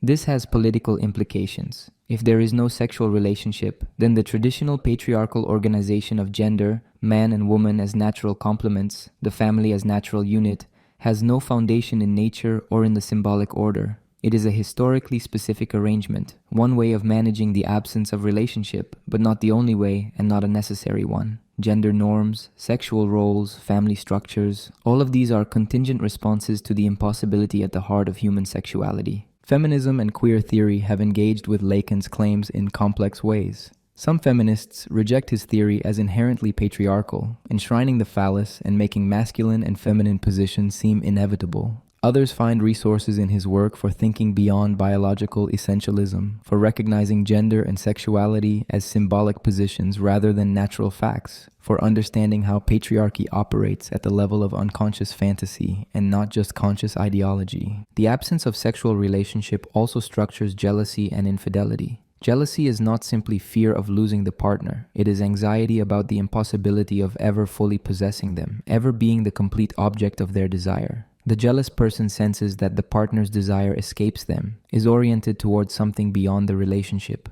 This is unbearable because it reveals the non-relationship, the gap that the fantasy of love tries to conceal. Infidelity often occurs not because the relationship lacks something that another person provides, but because it restages the structure of desire itself. Desire requires impossibility, obstacle, lack. Long-term relationships can collapse these conditions, making the partner too available, too known, no longer an enigmatic object. Infidelity reintroduces impossibility, secrecy, prohibition, the thrill of transgression. It is not about the third person as such, but about restoring the structure that makes desire possible. Lacan's claim that there is no sexual relationship does not counsel despair or withdrawal from intimacy. It suggests a different basis for relationships, one founded not on the fantasy of completion, but on the recognition of incompletion, not on perfect understanding, but on the acceptance of otherness, not on fusion, but on the encounter between two lacks. This is more difficult than the romantic fantasy. It requires giving up the idea that the other will make you whole, that love will solve all problems, that intimacy means total transparency. But this difficulty also creates possibility. If there is no prescribed relationship, then relationships are radically open, subject to invention and negotiation. Each couple, each configuration of intimacy, must construct its own way of managing the absence of natural harmony. This is the work of love, not finding someone who completes you, but creating something with someone else despite the fundamental impossibility that structures all human encounter. Marriage, commitment, lasting partnership, these are not expressions of natural relationship, but constructions built over the absence of relationship. They are symbolic pacts, shared fantasies, negotiated agreements about how to live with impossibility. They work when both subjects recognize the gap, accept the lack, and commit to the ongoing work of bridging what cannot be closed. They fail when they rely on the fantasy that the gap does not exist, that the other truly completes them, that understanding should be total. The absence of sexual relationship is ultimately about the loneliness that is intrinsic to being human. We are fundamentally alone in our subjectivity. No one can fully enter our experience, fully grasp what it is like to be us, fully share our inner world. Language allows communication, but also ensures misunderstanding.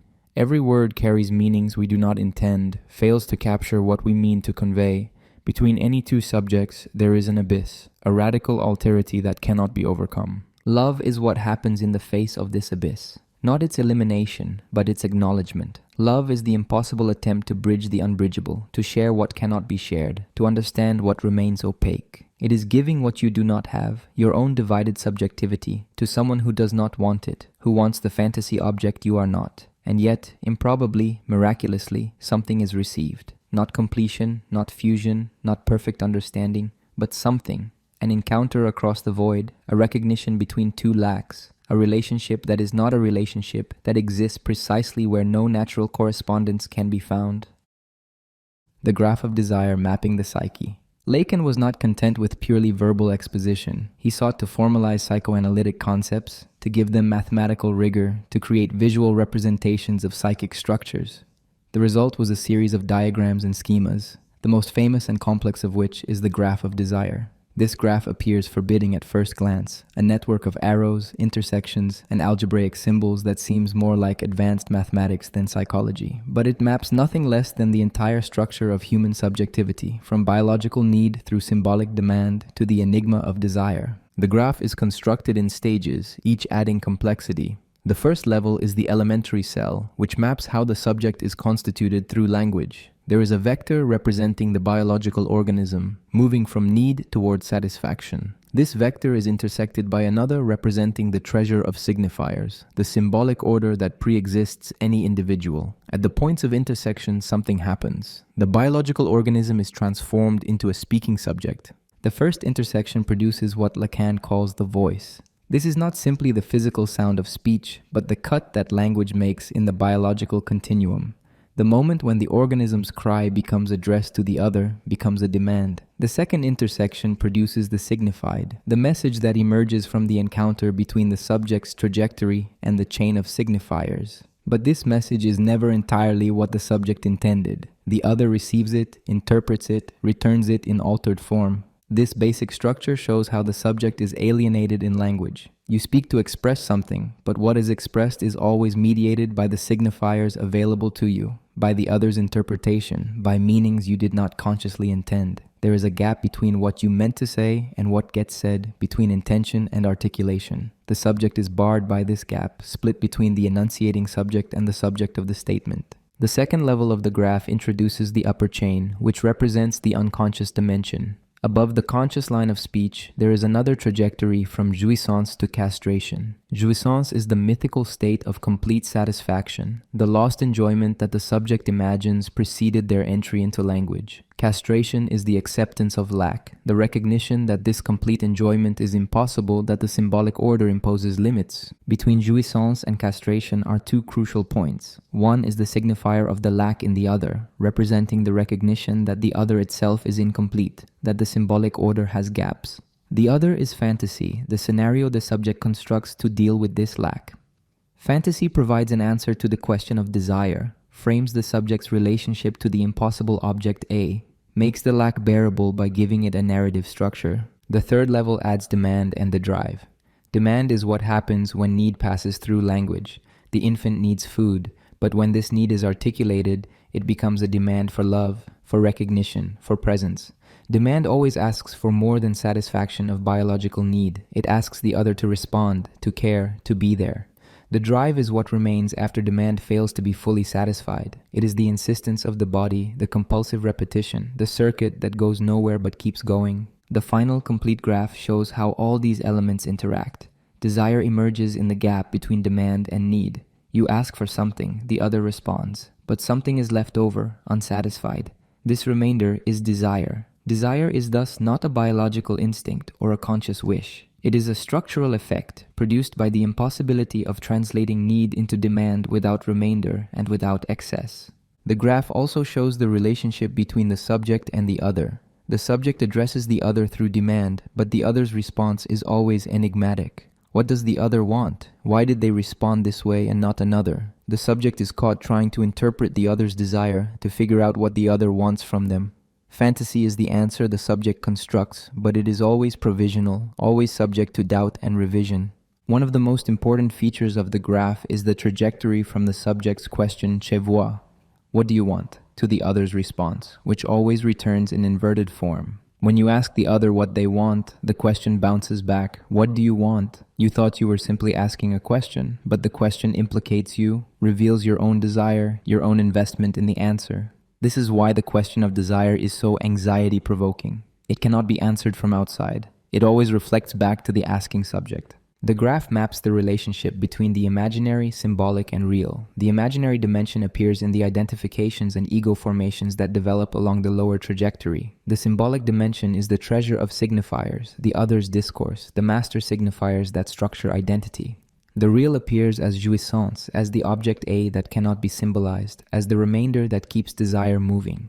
Understanding the graph requires following its various pathways. Start with a biological need, say hunger. The organism experiences discomfort, tension. This need must be articulated, addressed to another person. The baby cries. The cry enters the symbolic order, becomes interpreted as a demand. The mother responds, provides milk. The need is satisfied. But has the demand been satisfied? The demand was not just for milk, but for the mother's presence, her attention, her love. Even when the need is met, something about the demand remains unsatisfied.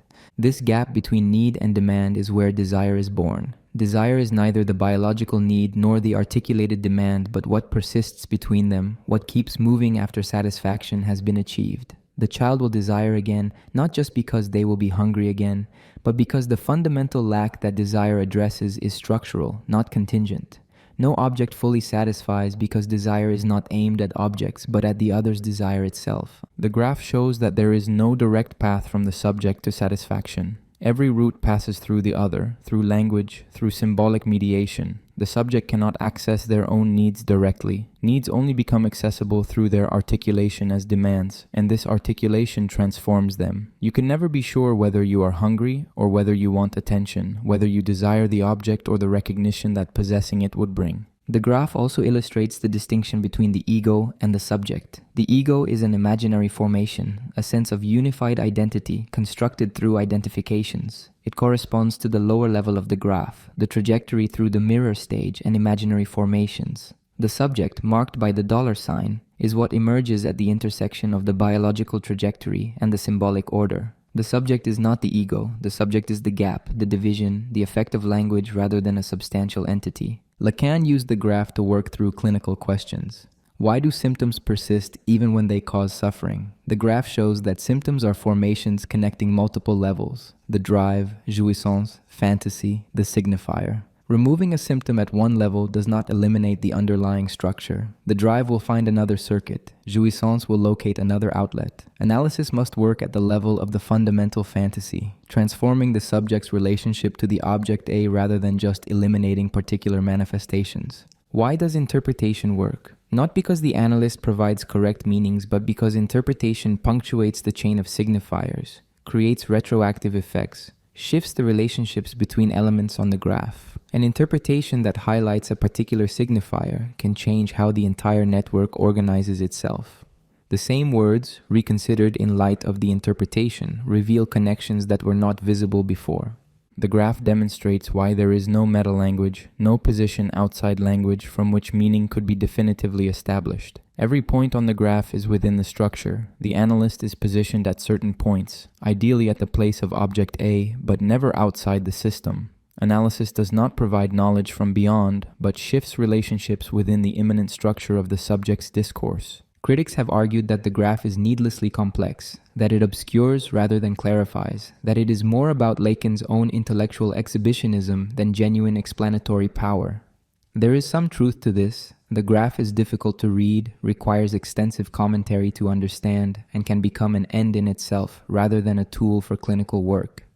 But defenders argue that its complexity reflects the actual complexity of subjective structure that simpler models falsify by reducing what cannot be reduced. The graph also evolved over time. Lacan presented multiple versions in his seminars, each adding elements or revising relationships.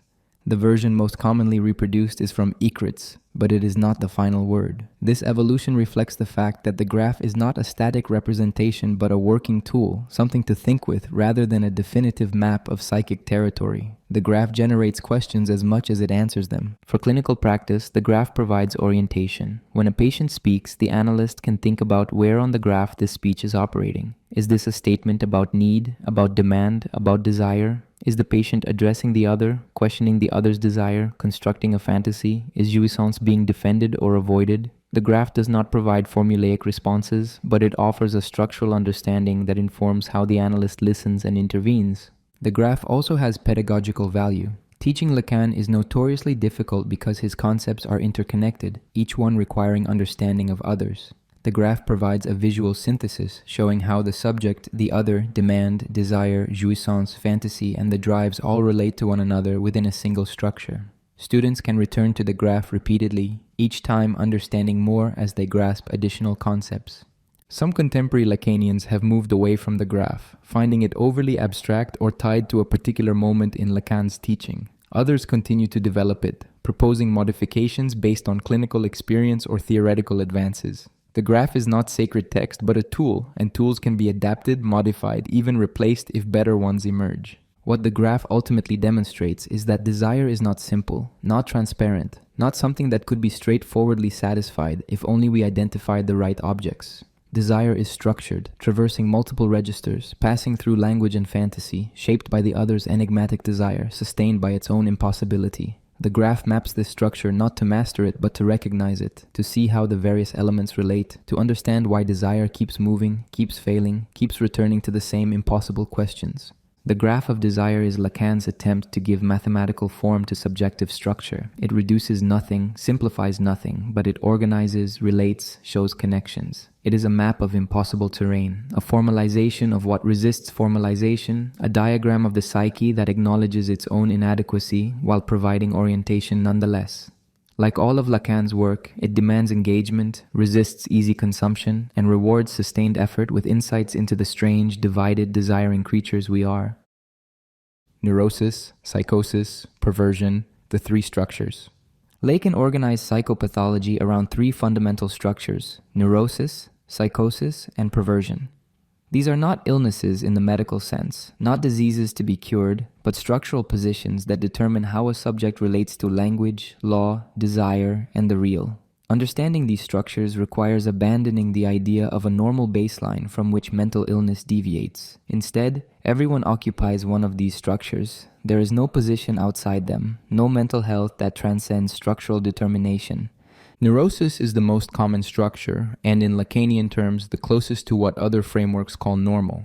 The neurotic subject has accepted symbolic castration, has submitted to the name of the father, has entered the symbolic order. They recognize prohibition, accept that they cannot have everything, understand that desire must be mediated by law and language. Neurosis is the human condition of those who have successfully navigated the Oedipus complex and taken their place in society. But this acceptance comes with symptoms. The neurotic subject suffers from the compromise formations between desire and prohibition. They want but cannot have. They desire but feel guilty. They pursue satisfaction but sabotage themselves. Neurotic symptoms, anxiety, obsessions, phobias, conversions, all express this conflict. The symptom is both a defense against desire and a disguised satisfaction of it. It allows the neurotic to enjoy while disavowing that enjoyment, to transgress while maintaining allegiance to the law. Within neurosis, Lacan distinguished primarily between obsessional neurosis and hysteria. The obsessional neurotic relates to desire by evading it.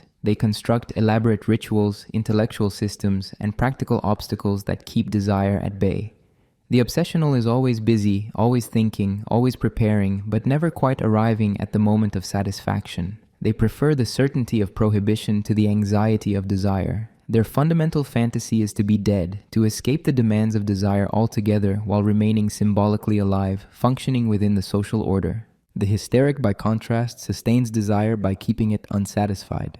The hysteric constantly desires but arranges for that desire to be blocked, frustrated, impossible. They identify with lack, with the question itself rather than any answer. The hysterical subject demands that the other provide satisfaction, but every answer is rejected, found insufficient. The hysteric's question: am I a man or a woman? What do you want from me? who am I, is posed to the other but is designed to remain unanswered, because an answer would end the questioning that constitutes hysterical subjectivity. Both obsessional and hysterical structures involve symptoms, but these symptoms serve a purpose. They are solutions, compromises, ways of managing the impossible relationship between desire and prohibition. The neurotic symptom is not something alien to the subject, but deeply connected to their mode of being. This is why symptoms are so difficult to eliminate. Removing the symptom without addressing the underlying structure just causes the conflict to reappear in new forms. Psychosis is a radically different structure. The psychotic subject has not accepted symbolic castration, or more precisely, the name of the father has not been installed. The paternal metaphor, which anchors the subject in the symbolic order, has failed to function. This is what Lacan called foreclosure, not repression of the paternal signifier, but its exclusion from the symbolic order entirely. The signifier was never integrated, never became operational, leaving a hole in the symbolic structure. Without the anchoring function of the name of the father, the psychotic subject has difficulty maintaining the boundary between self and other, between inside and outside, between symbolic and real. The symbolic order does not properly constitute itself, leaving the subject vulnerable to invasion by the real. Hallucinations and delusions are not random. They are the return of what was foreclosed, the attempt to construct meaning when the fundamental symbolic coordinates are missing. The classic psychotic experiences, hearing voices, experiencing thoughts as inserted from outside, feeling that one's body is being controlled by external forces, all reflect the breakdown of the symbolic boundary. What should be interior appears as exterior. What should be unconscious appears as perception. The psychotic knows with certainty what the neurotic can only question. The paranoiac knows definitively who is persecuting them and why. The schizophrenic knows that language contains secret messages directed specifically at them. This certainty comes from the failure of symbolic mediation, which in neurosis creates doubt, ambiguity, and the space for interpretation. Psychosis is not simply more severe neurosis. It is a different structure altogether, organized according to different principles.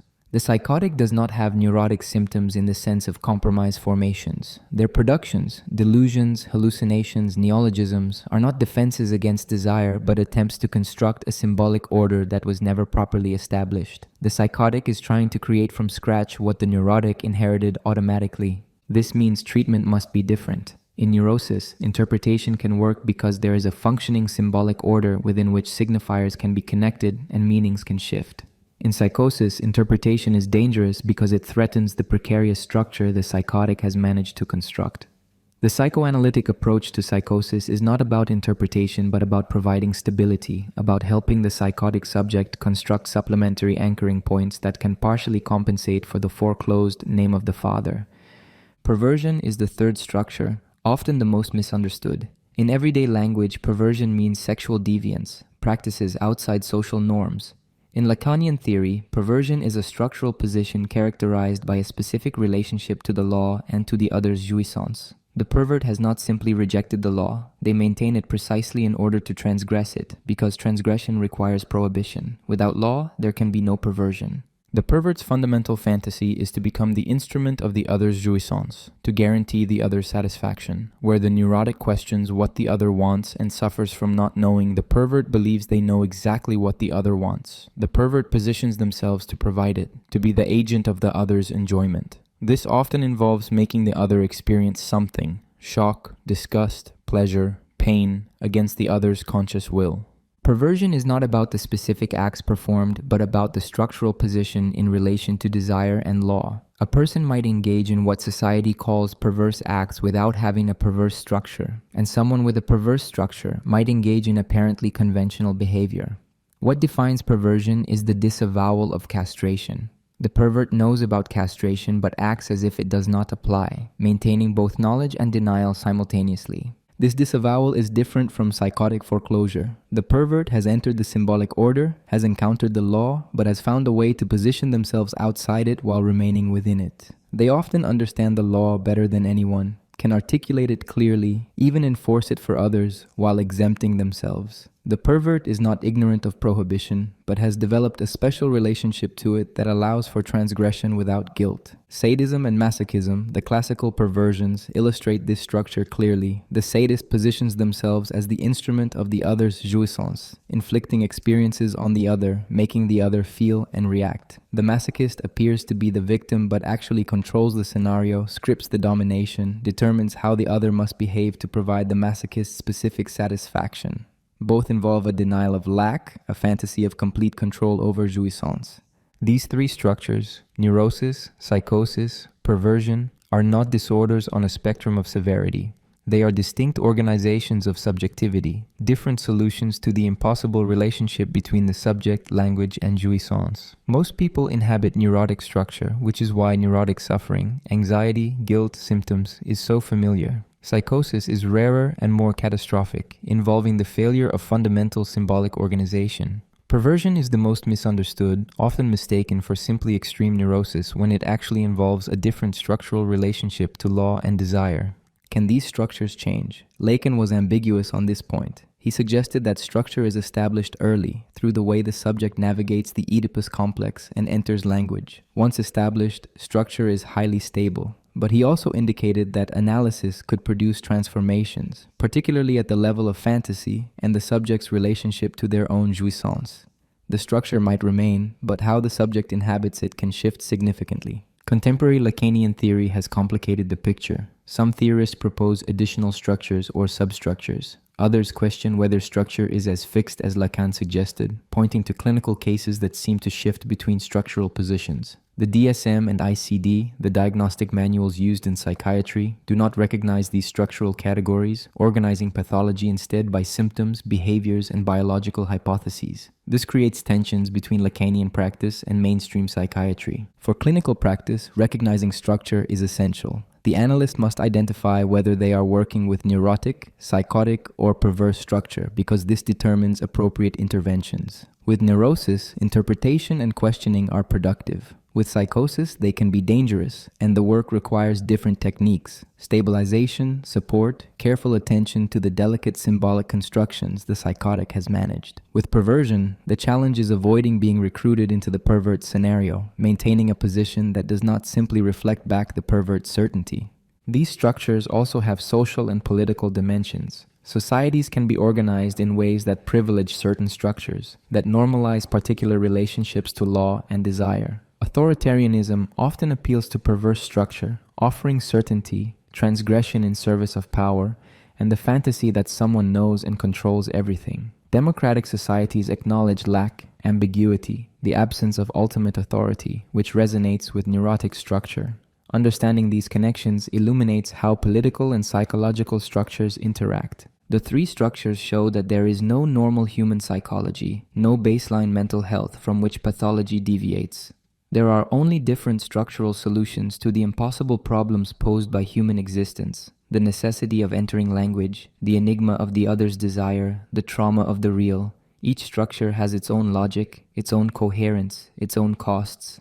Understanding structure means abandoning normative judgments and instead recognizing the diversity of ways human beings organize their relationship to the fundamental impossibilities that define us. Lacan and cinema, reading films psychoanalytically. Cinema has a special relationship to psychoanalysis. Both emerged around the same time, both deal with image and fantasy, both explore the boundaries between reality and illusion. Lacan himself was fascinated by cinema, and his concepts provide powerful tools for understanding how films work on us, why certain images haunt us, and how cinema manipulates desire and identification in ways that parallel the structures of the unconscious. Film theory has long drawn on psychoanalysis, but Lacanian approaches offer particular insights. Where Freudian film theory focused on symbols, latent content, and the Oedipus complex, Lacanian theory examines the gaze, the screen as object A, the relationship between viewer and image, and how cinema structures fantasy. Films do not simply represent reality or tell stories. They construct subject positions, organize desire, and stage our relationship to the impossible real. The gaze is central to understanding cinema. In ordinary understanding, we think we look at the screen. We are active viewers consuming images. But Lacan suggests something more complex. The gaze is not our look, but the point from which we feel looked at, the imagined perspective from which we are seen.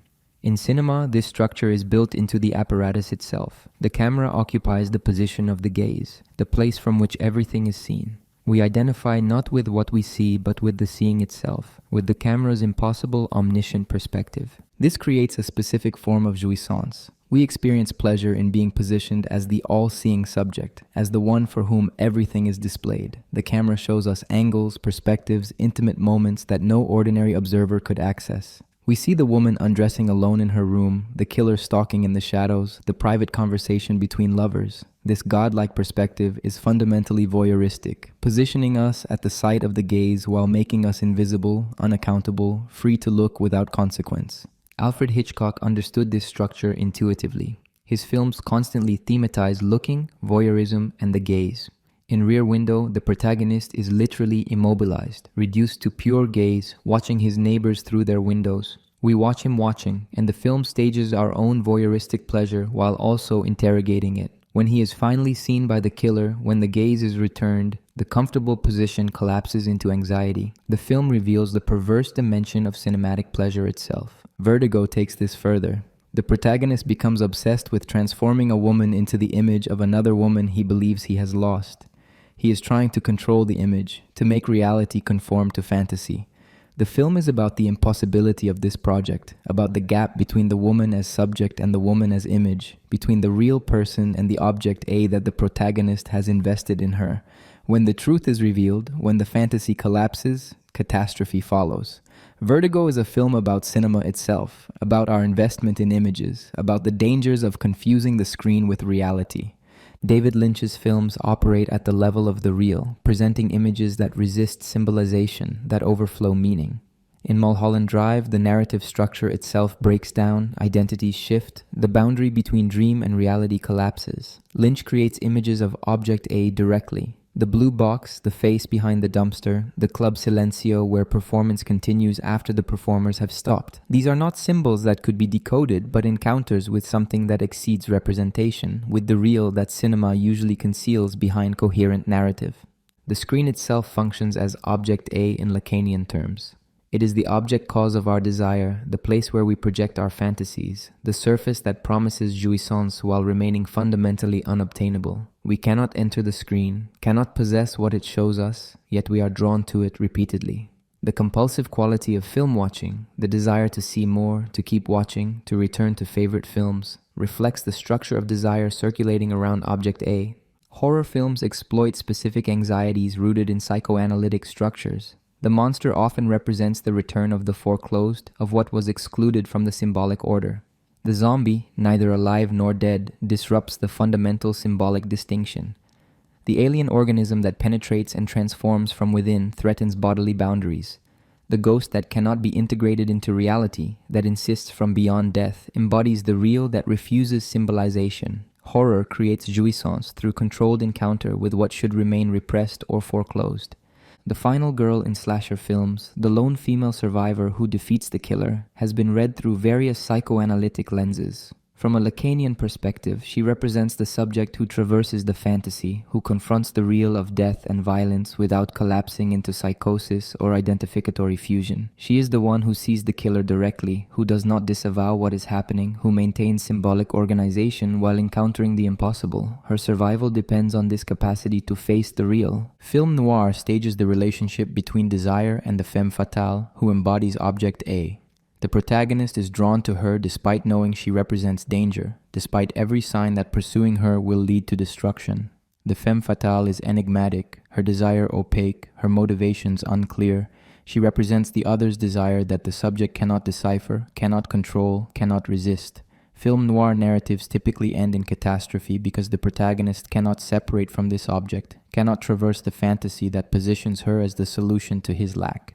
Science fiction films often deal with questions of subjectivity, identity, and the real. Blade Runner asks whether artificial humans who have memories, emotions, and desires are fundamentally different from biological humans.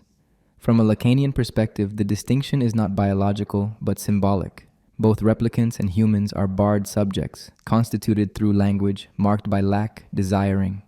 The replicant's quest for more life, for a past that grounds identity, mirrors the human subject's impossible desire to recover the lost object, to ground identity in something substantial rather than accepting its fictional, symbolic nature.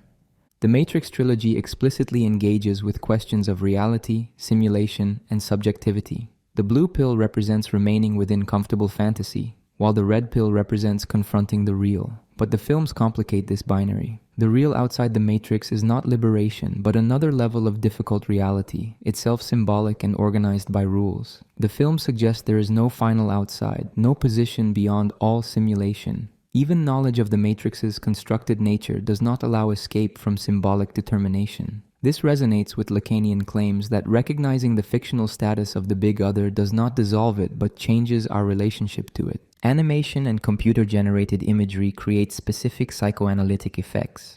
When characters are obviously not real, not even actors but drawn or rendered images, what are we identifying with? Lacanian theory suggests we identify not with the represented character but with the gaze, with the perspective that constructs the image. Animation makes this obvious in a way live-action cinema conceals. We are relating to pure construction, pure artifice, yet emotional investment remains. This reveals that our investment was never in reality, but in fantasy, in the structural positions and scenarios rather than in any supposed authenticity. Documentary film presents interesting questions. It claims to show reality directly, without fiction's mediation. But from a Lacanian perspective, there is no unmediated access to reality. The camera position, the editing, the narrative structure, all of these construct a particular reality, frame what can be seen, determine what is emphasized or excluded. Documentary creates its own fantasy, one that positions the viewer as witness to truth. The Juisance comes from this position of supposed knowledge, of seeing what is really happening, even as the documentary itself is constructed according to ideological and aesthetic choices. The experience of watching films in theaters versus at home structures different subject positions. The theater creates a collective gaze, a shared fantasy space where individual subjectivity partially dissolves into audience. The darkness, the large screen, the impossible to ignore presence of the image, these recreate something like the mirror stage, offering an overwhelming image that organizes perception. Home viewing allows more control, more distance, but also loses the intensity of theatrical experience. Streaming culture, with its infinite options and constant availability, transforms cinema into something like Object A in consumer form. Always available, never quite satisfying, generating constant searching for the next thing to watch. Contemporary superhero films can be read as fantasies of wholeness, of subjects who are not barred, not divided, not marked by lack. The superhero has powers that transcend ordinary limitation, often derived from trauma that has been overcome, rather than remaining a structural wound. These fantasies appeal precisely because they deny what Lacanian theory insists on, that lack is constitutive, that division cannot be healed, that no subject achieves complete mastery. The superhero fantasy is the fantasy of the unbarred subject, which is why it requires constant repetition. Each film must restage this impossible accomplishment. Romantic comedies structure desire according to the fantasy that there is a sexual relationship, that complementarity exists, that the right person will complete you. The narrative obstacle, misunderstanding, circumstance, competing suitors, maintains desire while promising eventual satisfaction. The happy ending delivers this satisfaction, but only because the film ends. What happens after is never shown because continued coexistence would reveal the impossibility that the fantasy conceals. Romantic comedies are essentially about sustaining the belief in the sexual relationship despite all evidence to the contrary. Lacan's influence on film theory has been controversial. Some argue that applying psychoanalytic concepts to films is reductive, that it treats films as patients rather than artworks, that it imposes rigid interpretative frameworks. Others find that Lacanian concepts illuminate dimensions of cinema that other approaches miss: how films position viewers, how they structure desire and identification, how they manage the relationship between image and real. The most productive uses of Lacanian film theory treat it not as a master key that unlocks hidden meanings, but as a set of tools for thinking about cinema's effects, about why films move us, disturb us, fascinate us in ways that exceed their explicit content. Cinema, like psychoanalysis, deals with what Lacan called the scopic drive, the drive to see and be seen, the organization of jouissance around the gaze. Films stage scenarios of looking and being looked at, construct fantasies about visibility and invisibility, manipulate what is shown and what is concealed. Understanding cinema through Lacanian concepts means recognizing that films are not windows onto reality, but constructed fantasies that position viewers in specific relationships to desire, lack, and the impossible real that all representation simultaneously invokes and conceals. Capitalism and Lacan in the consumer age. Lacan's theory provides powerful tools for understanding contemporary capitalism and consumer culture. His concepts of lack, object A, desire, and jouissance illuminate how economic systems do not simply respond to pre-existing needs, but actively produce and manage desire. Capitalism, in this reading, is not just an economic arrangement, but a libidinal economy, a system for organizing enjoyment, manufacturing dissatisfaction, and extracting surplus jouissance from subjects who believe they are freely pursuing their own satisfaction. The fundamental claim is this: capitalism exploits the structural lack that constitutes subjectivity. Every subject is barred, incomplete, marked by an irreducible absence. This lack generates desire, the constant movement toward objects that promise but cannot deliver completion. A rational economic system might aim to satisfy needs efficiently. Capitalism does something different. It sustains desire by ensuring that satisfaction is always incomplete, always temporary, always generating new lack. The commodity is positioned as object A, as the object cause of desire. Advertising does not primarily inform consumers about product features. It constructs fantasies in which possessing the commodity positions the subject as desirable, complete, whole. The advertisement shows people who have achieved what the viewer lacks: happiness, success, beauty, belonging. It suggests that the product is the key, the missing element that would bridge the gap. But this is structural deception. The product is not object A. It is an ordinary commodity that cannot deliver the jouissance it promises. This is why consumer satisfaction is temporary. You buy the new phone, experience brief pleasure, then find yourself wanting the next model. The desire was never really for this phone. It was for what the phone seemed to represent: being current, being connected, participating in contemporary life. When the phone is obtained, it is revealed to be just an object, not the object A it was positioned as. Desire immediately shifts to the next product, the next promise. Marx's concept of surplus value describes how capitalism extracts more labor than it pays for. Lacan's concept of surplus jouissance describes how capitalism extracts enjoyment beyond what subjects receive in satisfaction. Workers labor not just to survive, but to produce profit for capital. But they also extract their own jouissance from this labor: identification with work, pride in productivity, the satisfaction of being useful. Capital exploits both the labor and the jouissance, giving back just enough to keep the system functioning. The consumer likewise extracts jouissance from consumption beyond the use value of commodities. Shopping is not just acquiring needed goods, it is an activity that provides satisfaction, the thrill of purchase, the fantasy of transformation, the moment of possibility before the commodity is revealed as just another object. Capitalism has learned to maximize this jouissance while minimizing actual satisfaction. Fast fashion, planned obsolescence, constant new releases, all these mechanisms ensure that the cycle of desire and temporary satisfaction continues indefinitely. Brands function as master signifiers in Lacanian terms. They do not just identify products, but position subjects in social space, provide identity, signal belonging to particular groups.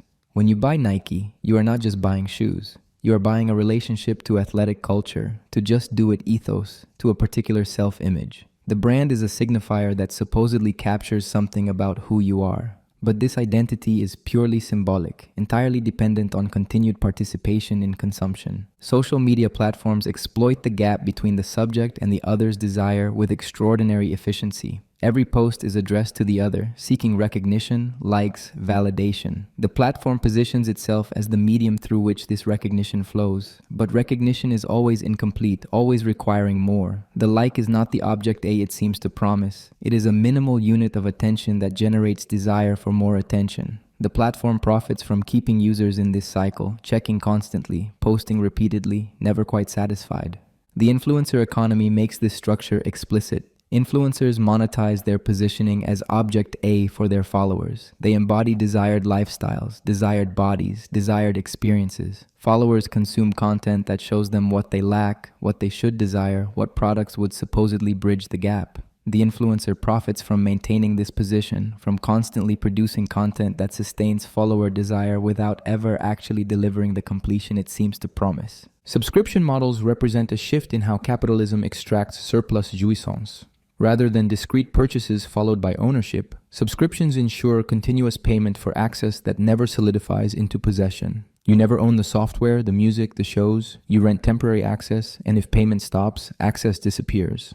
This model perfectly captures the structure of desire: constant circulation without final satisfaction, perpetual payment for jouissance that is given and withdrawn. The gig economy and precarious labor create subjects who must constantly market themselves, must treat their own subjectivity as a commodity. The worker is not just selling labor power, but selling a persona, a brand, a relationship to customers. This requires immense psychic labor, managing emotions, performing enthusiasm, maintaining the appearance of satisfaction even when exhausted or exploited. The worker must extract jouissance from conditions that objectively offer little satisfaction, must sustain desire to work despite declining material rewards. Neoliberalism as an ideology operates by positioning subjects as entrepreneurs of themselves, responsible for their own success or failure. If you are poor, unemployed, unhappy, this is your personal failing. You did not work hard enough, did not market yourself effectively, did not develop the right skills. This ideology exploits the subject's relationship to the superego, the agency that commands enjoyment and generates guilt about insufficient satisfaction. You must enjoy your work, must find fulfillment, must maximize your human capital. Failure to do so is shameful. Consumer debt is a mechanism for binding subjects to the system through their own jouissance. Credit allows immediate satisfaction, purchase before payment. This inverts traditional logic where you save, then buy. Now you buy, then pay, extracting jouissance in the present while mortgaging the future. The debt becomes a binding force, requiring continued participation in wage labor, limiting freedom, ensuring compliance. Capitalism profits not just from the initial purchase, but from interest payments that continue indefinitely. The critique of capitalism from a Lacanian perspective is not primarily moral, it is structural. Capitalism is not evil because capitalists are greedy. It is problematic because it systematically exploits the structural features of human subjectivity: lack, desire, the quest for recognition, the fantasy of completion. It positions commodities as solutions to problems that are actually constitutive of subjectivity itself. This guarantees endless demand, but also perpetual dissatisfaction, exhaustion, and psychic suffering. Advertising has become increasingly sophisticated in its understanding of unconscious processes. It does not address rational consumers making informed choices. It constructs fantasies, manipulates affect, targets unconscious desires. Neuromarketing uses brain imaging to identify which stimuli trigger desire most effectively. Algorithmic targeting ensures that ads reach people most vulnerable to particular appeals. The entire apparatus is designed to bypass conscious judgment and trigger compulsive response. The attention economy represents the transformation of consciousness itself into a commodity. Platforms do not primarily sell products to users. They sell user attention to advertisers. The user is the product. Every moment of attention has potential value, so platforms optimize for maximum engagement, maximum time on site, maximum compulsive checking. They exploit the subject's relationship to the other's gaze, the anxiety about missing out, the desire to be seen and recognized. The result is a colonization of subjective time itself, the capture of attention that could be directed elsewhere. Resistance to capitalism cannot simply be more consumption of different products, because this remains within the structure. Ethical consumption, green products, fair trade, these can be marketing categories as much as genuine alternatives. The fantasy is that the right consumption choices will solve the problem, but consumption itself is the problem. Genuine resistance requires transforming the relationship to desire, to lack, to jouissance. It requires accepting that commodities cannot complete us, that no amount of consumption will fill the structural absence at the heart of subjectivity. Anti-capitalist politics informed by Lacanian theory emphasizes not just redistribution of resources, but transformation of libidinal economy. This means challenging the fantasy that more consumption equals more satisfaction, questioning the equation of enjoyment with commodity possession, creating forms of jouissance that do not depend on capitalist mediation.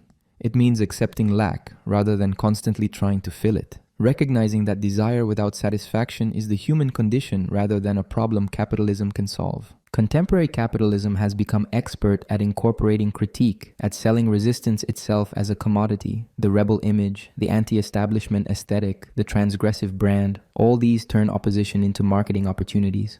This is not simply hypocrisy, it is structural. Capitalism does not need belief, it needs participation. You can be cynical about consumption while continuing to consume. You can recognize exploitation while remaining complicit.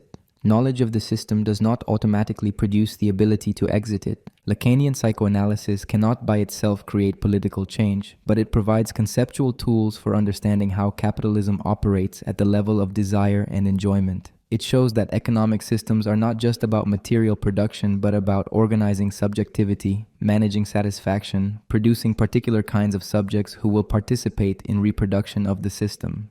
Understanding these mechanisms is a necessary step toward imagining alternatives, toward constructing modes of life and forms of satisfaction that do not depend on endless consumption of commodities that promise completion, but deliver only the perpetuation of desire itself. The Ethics of Psychoanalysis, Don't Give Up on Your Desire. In his 7th seminar, delivered between 1959 and 1960, Lacan addressed the question of ethics directly. His conclusion, condensed into a single imperative, became one of his most famous and most challenging statements: do not give up on your desire. This is not a hedonistic principle encouraging indulgence or a therapeutic recommendation to pursue happiness. It is an ethical position that requires understanding desire in its full Lacanian complexity, as something fundamentally distinct from need, demand, or conscious wish. Traditional ethics, whether religious or philosophical, typically involves prohibitions and prescriptions. Do not kill, tell the truth, maximize happiness, treat others as ends rather than means. These are substantive ethical contents, rules about what should and should not be done. Lacan's ethics is different. It does not prescribe specific actions, but addresses the subject's relationship to their own desire. The ethical question is not what should I do, but am I acting in accordance with my desire? This requires clarity about what desire means. Desire is not the same as wanting things or having preferences. It is the fundamental orientation of the subject, the vector of their being, what moves them beyond immediate satisfaction towards something that remains forever at a distance. Desire emerges from the gap between need and demand, from the impossibility of satisfaction, from the subject's relationship to lack. To give up on desire is to settle for substitutes, to accept false satisfactions, to allow demands to be satisfied without acknowledging the deeper impossibility that desire addresses. The ethical imperative also involves not ceding on one's desire, not compromising it, not allowing it to be captured or redirected by the demands of the other. Society constantly pressures subjects to renounce their desire in favor of social conformity, productive labor, reasonable compromise. These demands are often presented as moral: be responsible, be realistic, consider others. But from a Lacanian perspective, yielding to these demands at the expense of desire is an ethical failure, a betrayal of one's own subjective truth. This does not mean ignoring social obligations or pursuing selfish gratification. Desire in the Lacanian sense is not opposed to ethics, but is the foundation of ethics. Acting ethically means acting as a desiring subject, rather than as a mechanism responding to demands or pursuing imaginary satisfactions. It means maintaining fidelity to the vector of one's being even when this creates conflict, difficulty, or social censure. Lacan illustrated this through Sophocles' Antigone. Antigone insists on burying her brother despite the king's prohibition, despite knowing it will lead to her death. She is not motivated by political calculation, by hope for success, by expected reward. She acts from pure desire, from an unconditional commitment that transcends all consideration of consequences. She does not compromise, does not negotiate, does not adapt her desire to what is possible or acceptable. She pursues what Lacan calls the good beyond the good, a satisfaction that lies beyond the pleasure principle, beyond social utility, in the realm of the real. Antigone's position is tragic. She dies. She achieves nothing in practical terms. From any consequentialist ethics, her action is irrational, even immoral. She causes suffering, disrupts order, wastes her life. But from Lacan's ethical perspective, she is exemplary precisely because she does not cede on her desire. She maintains absolute fidelity to what she recognizes as her obligation, her orientation, her truth. This is ethical action in its purest form. The ethics of psychoanalysis stands against what Lacan calls the service of goods, the ethics that aims at well-being, happiness, adaptation, or social harmony. Traditional morality and most therapy aim to help people adjust to reality, moderate their demands, find reasonable satisfaction within social constraints. This is the ethics of compromise, of accepting that we cannot have everything, of settling for what is possible. Lacan does not reject this entirely. We do live in society, must make compromises, but he insists it is not the highest ethical position.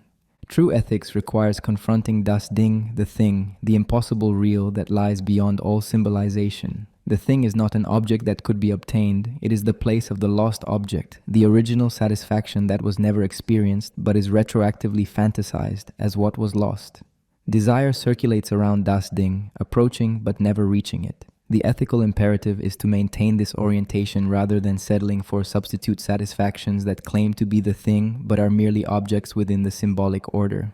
This ethics has implications for psychoanalytic practice. Analysis does not aim to cure symptoms in the sense of making them disappear so the patient can function normally.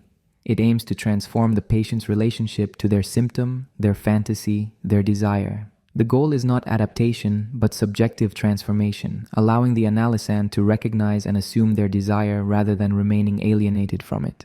The end of analysis, in Lacanian terms, involves traversing the fundamental fantasy and identifying with the symptom. Traversing the fantasy means recognizing its fictional nature, no longer being completely captivated by the scenario that has structured desire. Identifying with the symptom means no longer experiencing it as something alien, something to be eliminated, but recognizing it as an expression of one's mode of jouissance, one's particular way of relating to impossibility. The analysand becomes able to say, "This is how I am," rather than, "This is what is wrong with me." This ethics opposes the culture of enjoyment that characterizes contemporary society. We are constantly told to enjoy your work, enjoy your leisure, enjoy your relationships. This imperative to enjoy is tyrannical precisely because commanded enjoyment is impossible. You cannot enjoy on demand. The superego commandment enjoy generates guilt about insufficient satisfaction, anxiety about whether you are enjoying enough, compulsive pursuit of experiences that promise but do not deliver enjoyment. The ethics of psychoanalysis recognizes that enjoyment, in the sense of jouissance, is not something to be maximized or optimized. Jouissance is excessive, traumatic, beyond the pleasure principle. The ethical position is not to pursue maximum jouissance, but to recognize and assume one's particular mode of jouissance, to take responsibility for how one enjoys, to stop blaming circumstances or other people for one's dissatisfaction. This has political dimensions. Political movements often mobilize around promises of satisfaction. If we eliminate the enemy, change the system, implement the program, then we will finally be happy. But these promises rely on the fantasy that satisfaction is possible, that lack can be eliminated, that the right social arrangement would produce completeness. Lacanian ethics suggests this is a dangerous illusion. No political system can eliminate lack because lack is structural. Politics should acknowledge this rather than promising impossible satisfaction.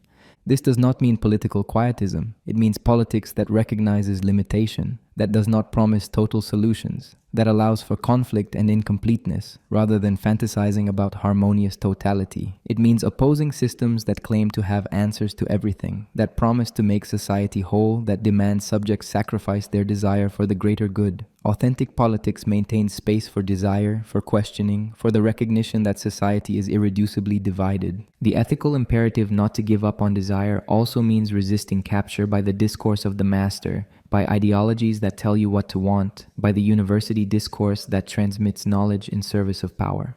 It means maintaining a capacity for questioning, for hystericizing established authority, for recognizing that the big other does not exist, that no final authority can guarantee meaning or value. This is uncomfortable. It means living without ultimate legitimation, but it is the price of ethical authenticity. Lacan contrasted psychoanalytic ethics with Kantian ethics. Kant's categorical imperative, act only according to maxims you could will to be universal laws, aims at rational consistency, at principles that could govern all rational beings. Lacanian ethics is singular rather than universal. Each subject has their own desire, their own relationship to jouissance, their own symptom. The ethical imperative is to remain faithful to this singular truth rather than conforming to universal principles. This does not mean moral relativism. Not all desires are ethical in the Lacanian sense. Desire that has been co-opted by the other's demand, that serves imaginary identifications, that pursues objects positioned as substitutes for the thing, this is alienated desire. True desire maintains its relationship to impossibility, to the gap that cannot be filled, to the lack that constitutes subjectivity. The ethical question is whether you are acting from this desire or from its substitutes. The ethics of psychoanalysis also involves confronting death, finitude, the real of biological existence. Antigone moves toward death knowingly, accepting mortality as the limit that gives her action meaning. Modern culture largely denies death, medicalized it, treats it as something to be prevented or postponed indefinitely. Lacanian ethics requires accepting death as constitutive of human existence, as what gives urgency and significance to desire. If we were immortal, desire would have no tension, no directionality, no stakes. This ethics is not for everyone. It requires a capacity to bear anxiety, to live without guarantees, to accept fundamental uncertainty. Most people, most of the time, need the support of social conventions, shared meanings, established authorities. The ethics of psychoanalysis is an extremity, a limit case, but it remains as a possibility, a reference point, a measure against which other ethical positions can be evaluated. The imperative not to give up on desire is ultimately about subjective authenticity in the face of impossible conditions. We are thrown into existence without choosing it, constituted by language we did not create, subjected to demands we did not authorize. Within these constraints, the ethical possibility is to recognize and assume one's desire, to maintain fidelity to what moves us beyond all demand for recognition or satisfaction, to refuse the false completions that society offers in place of acknowledging constitutive lack. This is difficult, often lonely, sometimes catastrophic, but it is the ethics proper to beings who are barred subjects, divided by language, oriented toward an impossible real that gives meaning to existence precisely by remaining forever beyond reach. Lacan versus everyone, debates and controversies. Lacan was controversial throughout his career and remained so decades after his death. His ideas provoked fierce opposition from multiple directions, from traditional psychoanalysts, from feminists, from philosophers, from scientists, from rival schools within psychoanalysis itself. Understanding these debates illuminates both the challenges to Lacanian theory and what makes it distinctive, provocative, and resilient despite sustained criticism. The first major conflict was with the International Psychoanalytic Association. Lacan's variable-length sessions violated established protocols. Traditional analysis required 50-minute sessions, maintaining consistent boundaries and time limits. Lacan argued this was arbitrary, that significant moments in analysis could not be scheduled. Ending a session when an important signifier emerged would punctuate that moment, force the analysand to confront it between sessions, prevent them from burying the insight in continued talking. His opponents saw this as manipulation, as the analyst imposing meaning rather than allowing it to emerge, as potentially harmful disruption of the analytic frame. The conflict escalated until Lacan was expelled from the IPA in 1963. This was not just a professional dispute, but a fundamental disagreement about what psychoanalysis is. The IPA wanted standardization, scientific legitimacy, medical respectability. Lacan wanted to preserve the radical core of Freud's discoveries to prevent psychoanalysis from becoming another normalization technique. The split shaped Lacanian practice permanently. It remains outside mainstream psychoanalytic institutions, operating in its own organizations with its own training methods. Feminists have engaged with Lacan critically and productively. The critique focuses on his concepts of the phallus and the name of the father, by making the phallus the primary signifier and the paternal function essential for symbolic organization. Lacan seems to enshrine patriarchy at the heart of psychic structure. Women are positioned as lacking the phallus, as being or having the phallus rather than straightforwardly possessing subjectivity. This appears to naturalize male dominance, making it a necessary feature of human psychology rather than a contingent social arrangement. Lacanian feminists like Luce Irigaray, Julia Kristeva, and later theorists have responded in various ways. Some reject Lacan entirely, seeing his theory as irredeemably phallocentric. Others argue that Lacan is describing patriarchy as it exists, not prescribing how things must be. The phallus is a signifier, not a biological organ. In principle, psychic structure could be organized around different signifiers, could acknowledge feminine jouissance that exceeds phallic organization, could theorize subjectivity without centering masculine development. Irigaray's critique was particularly pointed. She argued that Lacanian theory, despite its sophistication, remains within a masculine economy where woman functions as lack, as absence, as the negative of man rather than as positive difference. Woman has no language of her own, no autonomous symbolic position.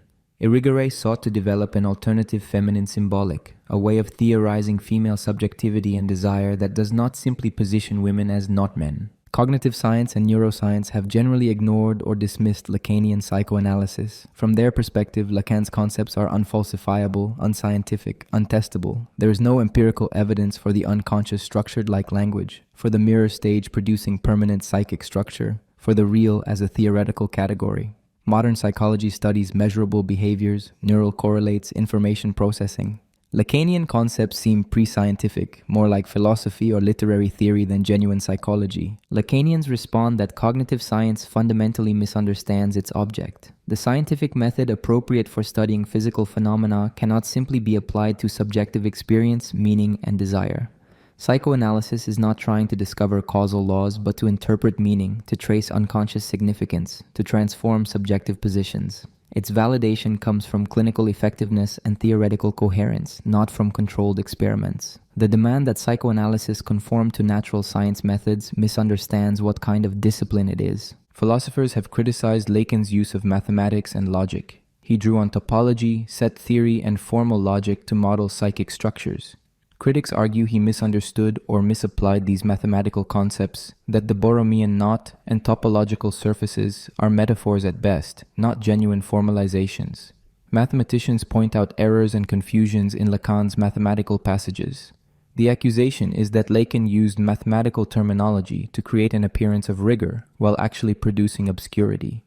Defenders respond that Lacan was not doing mathematics, but using mathematical structures to model subjective phenomena. The point is not mathematical proof, but structural analogy. Topology provides ways of thinking about relationships, transformations, and structures that illuminate psychic organization. Whether Lacan's use is strictly correct by mathematical standards is less important than whether it generates insights. The formalization is heuristic, a tool for thought rather than a claim to mathematical theorem. Rival psychoanalytic schools, Kleinians, object relations theorists, ego psychologists, have developed in different directions from Lacanian analysis. Klein focused on early infancy, on fantasies of the mother's body, on primitive mechanisms like splitting and projective identification. Object relations theory emphasizes real relationships with caregivers, attachment patterns, the internalization of relational templates. Ego psychology, especially in America, aimed to strengthen the ego, to help patients adapt to reality. Lacanians criticize these approaches for different reasons. Klein's emphasis on fantasy remains within the imaginary register, does not adequately theorize the symbolic. Object relations theory is too empirical, treats the mother as a real person rather than recognizing her structural position. Ego psychology fundamentally misunderstands the ego, treating as the solution what Lacan sees as part of the problem. These schools have abandoned Freud's most radical insights in favor of theories that support social adaptation rather than subjective transformation. Post-structuralists and postmodernists engaged with Lacan extensively, but also moved beyond him. Derrida criticized Lacan's supposed phallogocentrism, his claim that the phallus is the privileged signifier. Derrida's deconstructive approach questioned all claims to primary signifiers, to centers, to anchoring points. Deleuze and Guattari in Anti-Oedipus launched a fierce attack on psychoanalysis generally and Lacan specifically. They argued that psychoanalysis reduces everything to family dynamics, to the Oedipus complex, to lack and castration. They proposed schizoanalysis as an alternative, emphasizing production over lack, flows over structures, multiplicity over unified subjectivity. These debates were productive even where antagonistic. They forced Lacanians to clarify concepts, to defend theoretical choices, to acknowledge limitations. Some contemporary Lacanians have incorporated post-structuralist insights, developing more flexible accounts of identity, acknowledging multiple forms of subjectivity beyond the classical neurotic, psychotic, perverse triad, questioning whether structure is as fixed as early Lacan suggested. Queer theory has had a complex relationship with Lacan. His theory of sexual difference and the non-existence of the sexual relationship has been both used and criticized. Some queer theorists find resources in Lacan for thinking beyond biological sex, for understanding gender as performative and symbolic rather than natural.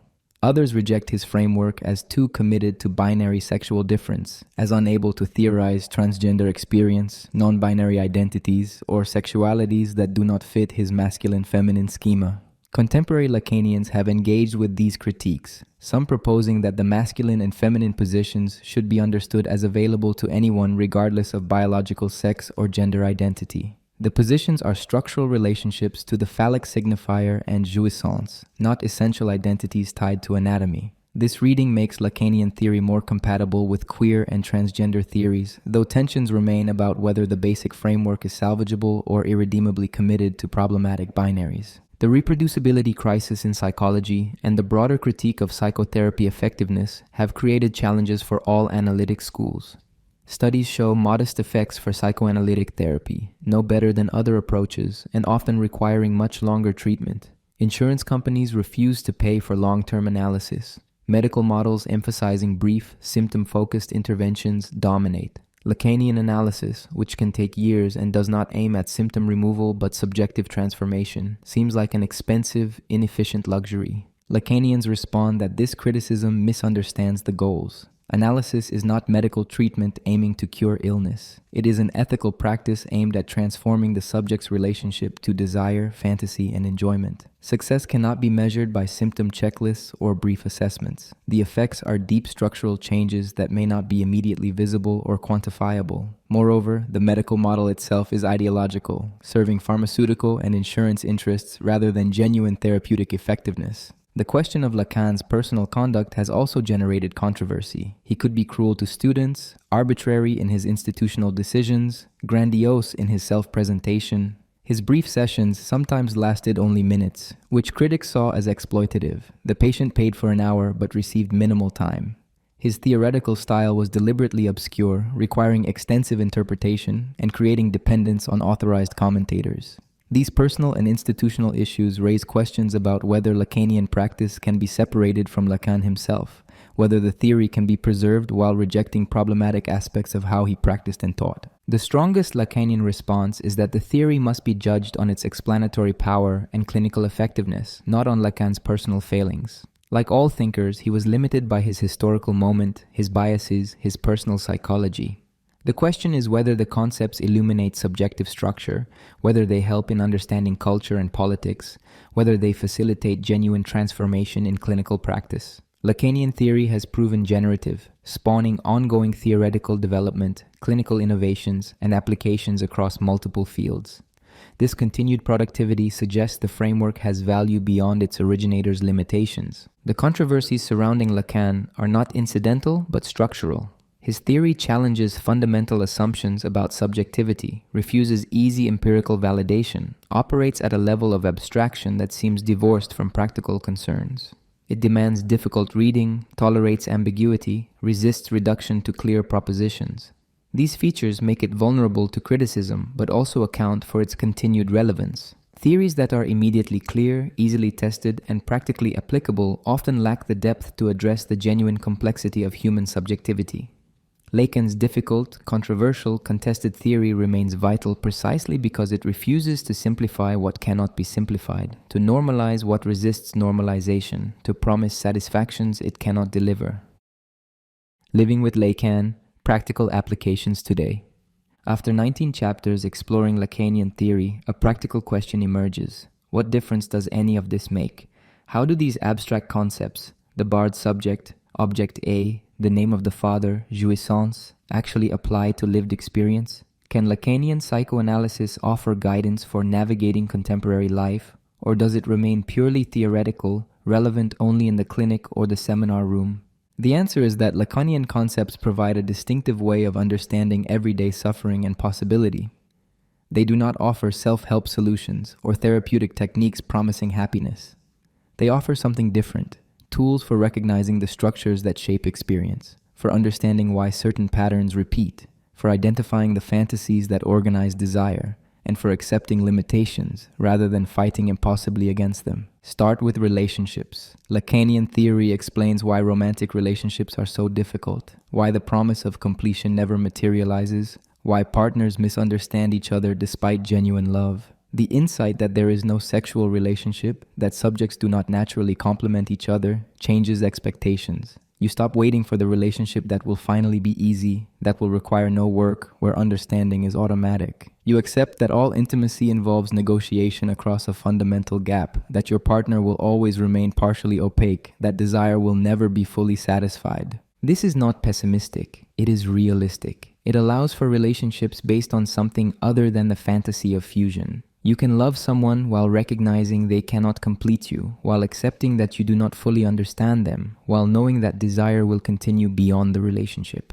This acceptance paradoxically creates more space for genuine connection because you are not demanding the impossible. You are not requiring your partner to be what no one can be, the object that fills your lack. In professional life, Lacanian concepts illuminate the structures of work and ambition. The concept of desire versus demand helps distinguish what you genuinely want from what you have been told to want. Much career anxiety comes from pursuing goals that reflect the other's desire rather than your own. You want the prestigious job, the impressive title, the high salary, but why? Often because these things signal success to others, position you as desirable in the social field. When you achieve them, satisfaction is hollow because you were pursuing someone else's desire all along. The Lacanian question is, what is your desire beyond all demands? This is difficult to answer. It requires excavating beneath layers of social expectation, parental programming, cultural values that have been internalized. But asking the question creates space for recognizing when you are living for others' recognition, rather than from your own singular orientation. The ethical imperative not to give up on your desire means maintaining contact with what moves you beyond all social validation, even when this creates conflict or requires unconventional choices. Understanding Juisance helps make sense of self-destructive patterns. You keep returning to relationships that hurt you, engaging in behaviors you know are damaging, repeating scenarios that cause suffering. Traditional psychology treats this as poor self-control or unresolved trauma. Lacanian theory recognizes a satisfaction in the suffering itself, a jouissance that operates beyond the pleasure principle. You are not simply failing to be rational. You are extracting a perverse enjoyment from the repetition. Recognizing this does not immediately change behavior, but it changes your relationship to the pattern. You stop treating it as something alien, something that simply happens to you. You recognize it as your mode of jouissance, your particular way of organizing satisfaction. This recognition creates possibility for shifting how and where you extract satisfaction, for finding forms of jouissance that are less destructive while acknowledging that some dimension of impossibility and excess will always be present. In therapy and mental health, Lacanian concepts provide alternatives to medical models. Depression, anxiety, obsessive-compulsive patterns, these are not simply brain malfunctions to be corrected with medication. They are meaningful structures, compromise formations, ways of managing impossible relationships between desire, prohibition, and satisfaction. A symptom says something. It expresses what cannot be articulated directly. Treatment that simply removes symptoms without addressing underlying structure produces either temporary relief or symptom substitution. Lacanian analysis aims at transformation of fantasy and relationship to jouissance rather than symptom elimination. This is slower, more difficult, more uncertain. But when it works, the effects are deeper. The person is not just less anxious or less depressed. They have a different relationship to their own division, their own lack, their own desire. They can inhabit their symptoms differently, recognizing them as expressions of their mode of being rather than as foreign impositions. For parenting, Lacanian theory offers a perspective that is neither permissive nor authoritarian. The concept of the name of the father emphasizes that children need symbolic structure, limits, prohibition. Not because punishment is inherently valuable, but because entering the symbolic order requires accepting that you cannot have everything, that the mother's desire is directed elsewhere, that lack is constitutive. Permissive parenting that refuses all prohibition risks leaving the child without symbolic anchoring, vulnerable to imaginary fusion or psychotic breakdown. But the paternal function is not the same as patriarchal domination. It is a structural position that introduces law, difference, mediation. This function can be transmitted by mothers, by alternative family structures, by social institutions. What matters is that it operates, that the child encounters something beyond the maternal dyad, that they accept symbolic castration. Parents who understand this can provide necessary limits without tyrannical control, can introduce law without crushing desire, can help children become subjects rather than remaining extensions of parental fantasy. In political engagement, Lacanian concepts provide critical tools for analyzing ideology and resisting manipulation. Understanding how fantasy structures desire reveals how political movements mobilize support through promises of impossible satisfaction. The strongman leader, the revolutionary program, the nationalist mythology, these position themselves as solutions to social lack, as means of restoring lost wholeness. Recognizing that such wholeness never existed and cannot be restored creates skepticism toward these promises. The concept of the big other illuminates how ideology operates through assumed belief rather than individual conviction. People participate in systems they privately doubt because they assume others genuinely believe. Understanding this structure creates space for questioning, for recognizing that the emperor has no clothes, that the big other is barred, lacking, incomplete. Political change requires not just individual awakening, but collective recognition of the lack in the big other, acceptance that no system can provide ultimate guarantees or eliminate all conflict. In consumer culture, Lacanian theory exposes the mechanics of desire and dissatisfaction. Every advertisement positions a product as object A, as what will complete you. Understanding this structure does not make you immune to advertising, but it creates critical distance. You can recognize the mechanism, see how desire is being manufactured, understand that satisfaction will be temporary because the product is not actually object A. This does not mean abandoning consumption, but consuming more consciously, less compulsively, with less investment in fantasies of completion. Social media becomes less tyrannical when understood through Lacanian concepts. The anxiety about likes, the compulsive checking, the construction of idealized profiles, these reflect the mirror stage structure, the dependence on recognition from the other, the identification with images rather than lived experience. Understanding this allows for different relationships to platforms. You can use them without being used by them, can participate without mistaking digital recognition for genuine connection, can curate your presentation without confusing it with your being. For understanding sexuality, Lacanian theory provides frameworks beyond both conservative morality and liberal permissiveness. Sexuality is not governed by natural law or biological imperative. It is organized by fantasy, by unconscious fixation, by symbolic positioning. This means there is tremendous variability, but also explains why sexuality can be so strange, so apparently dysfunctional, so resistant to conscious control.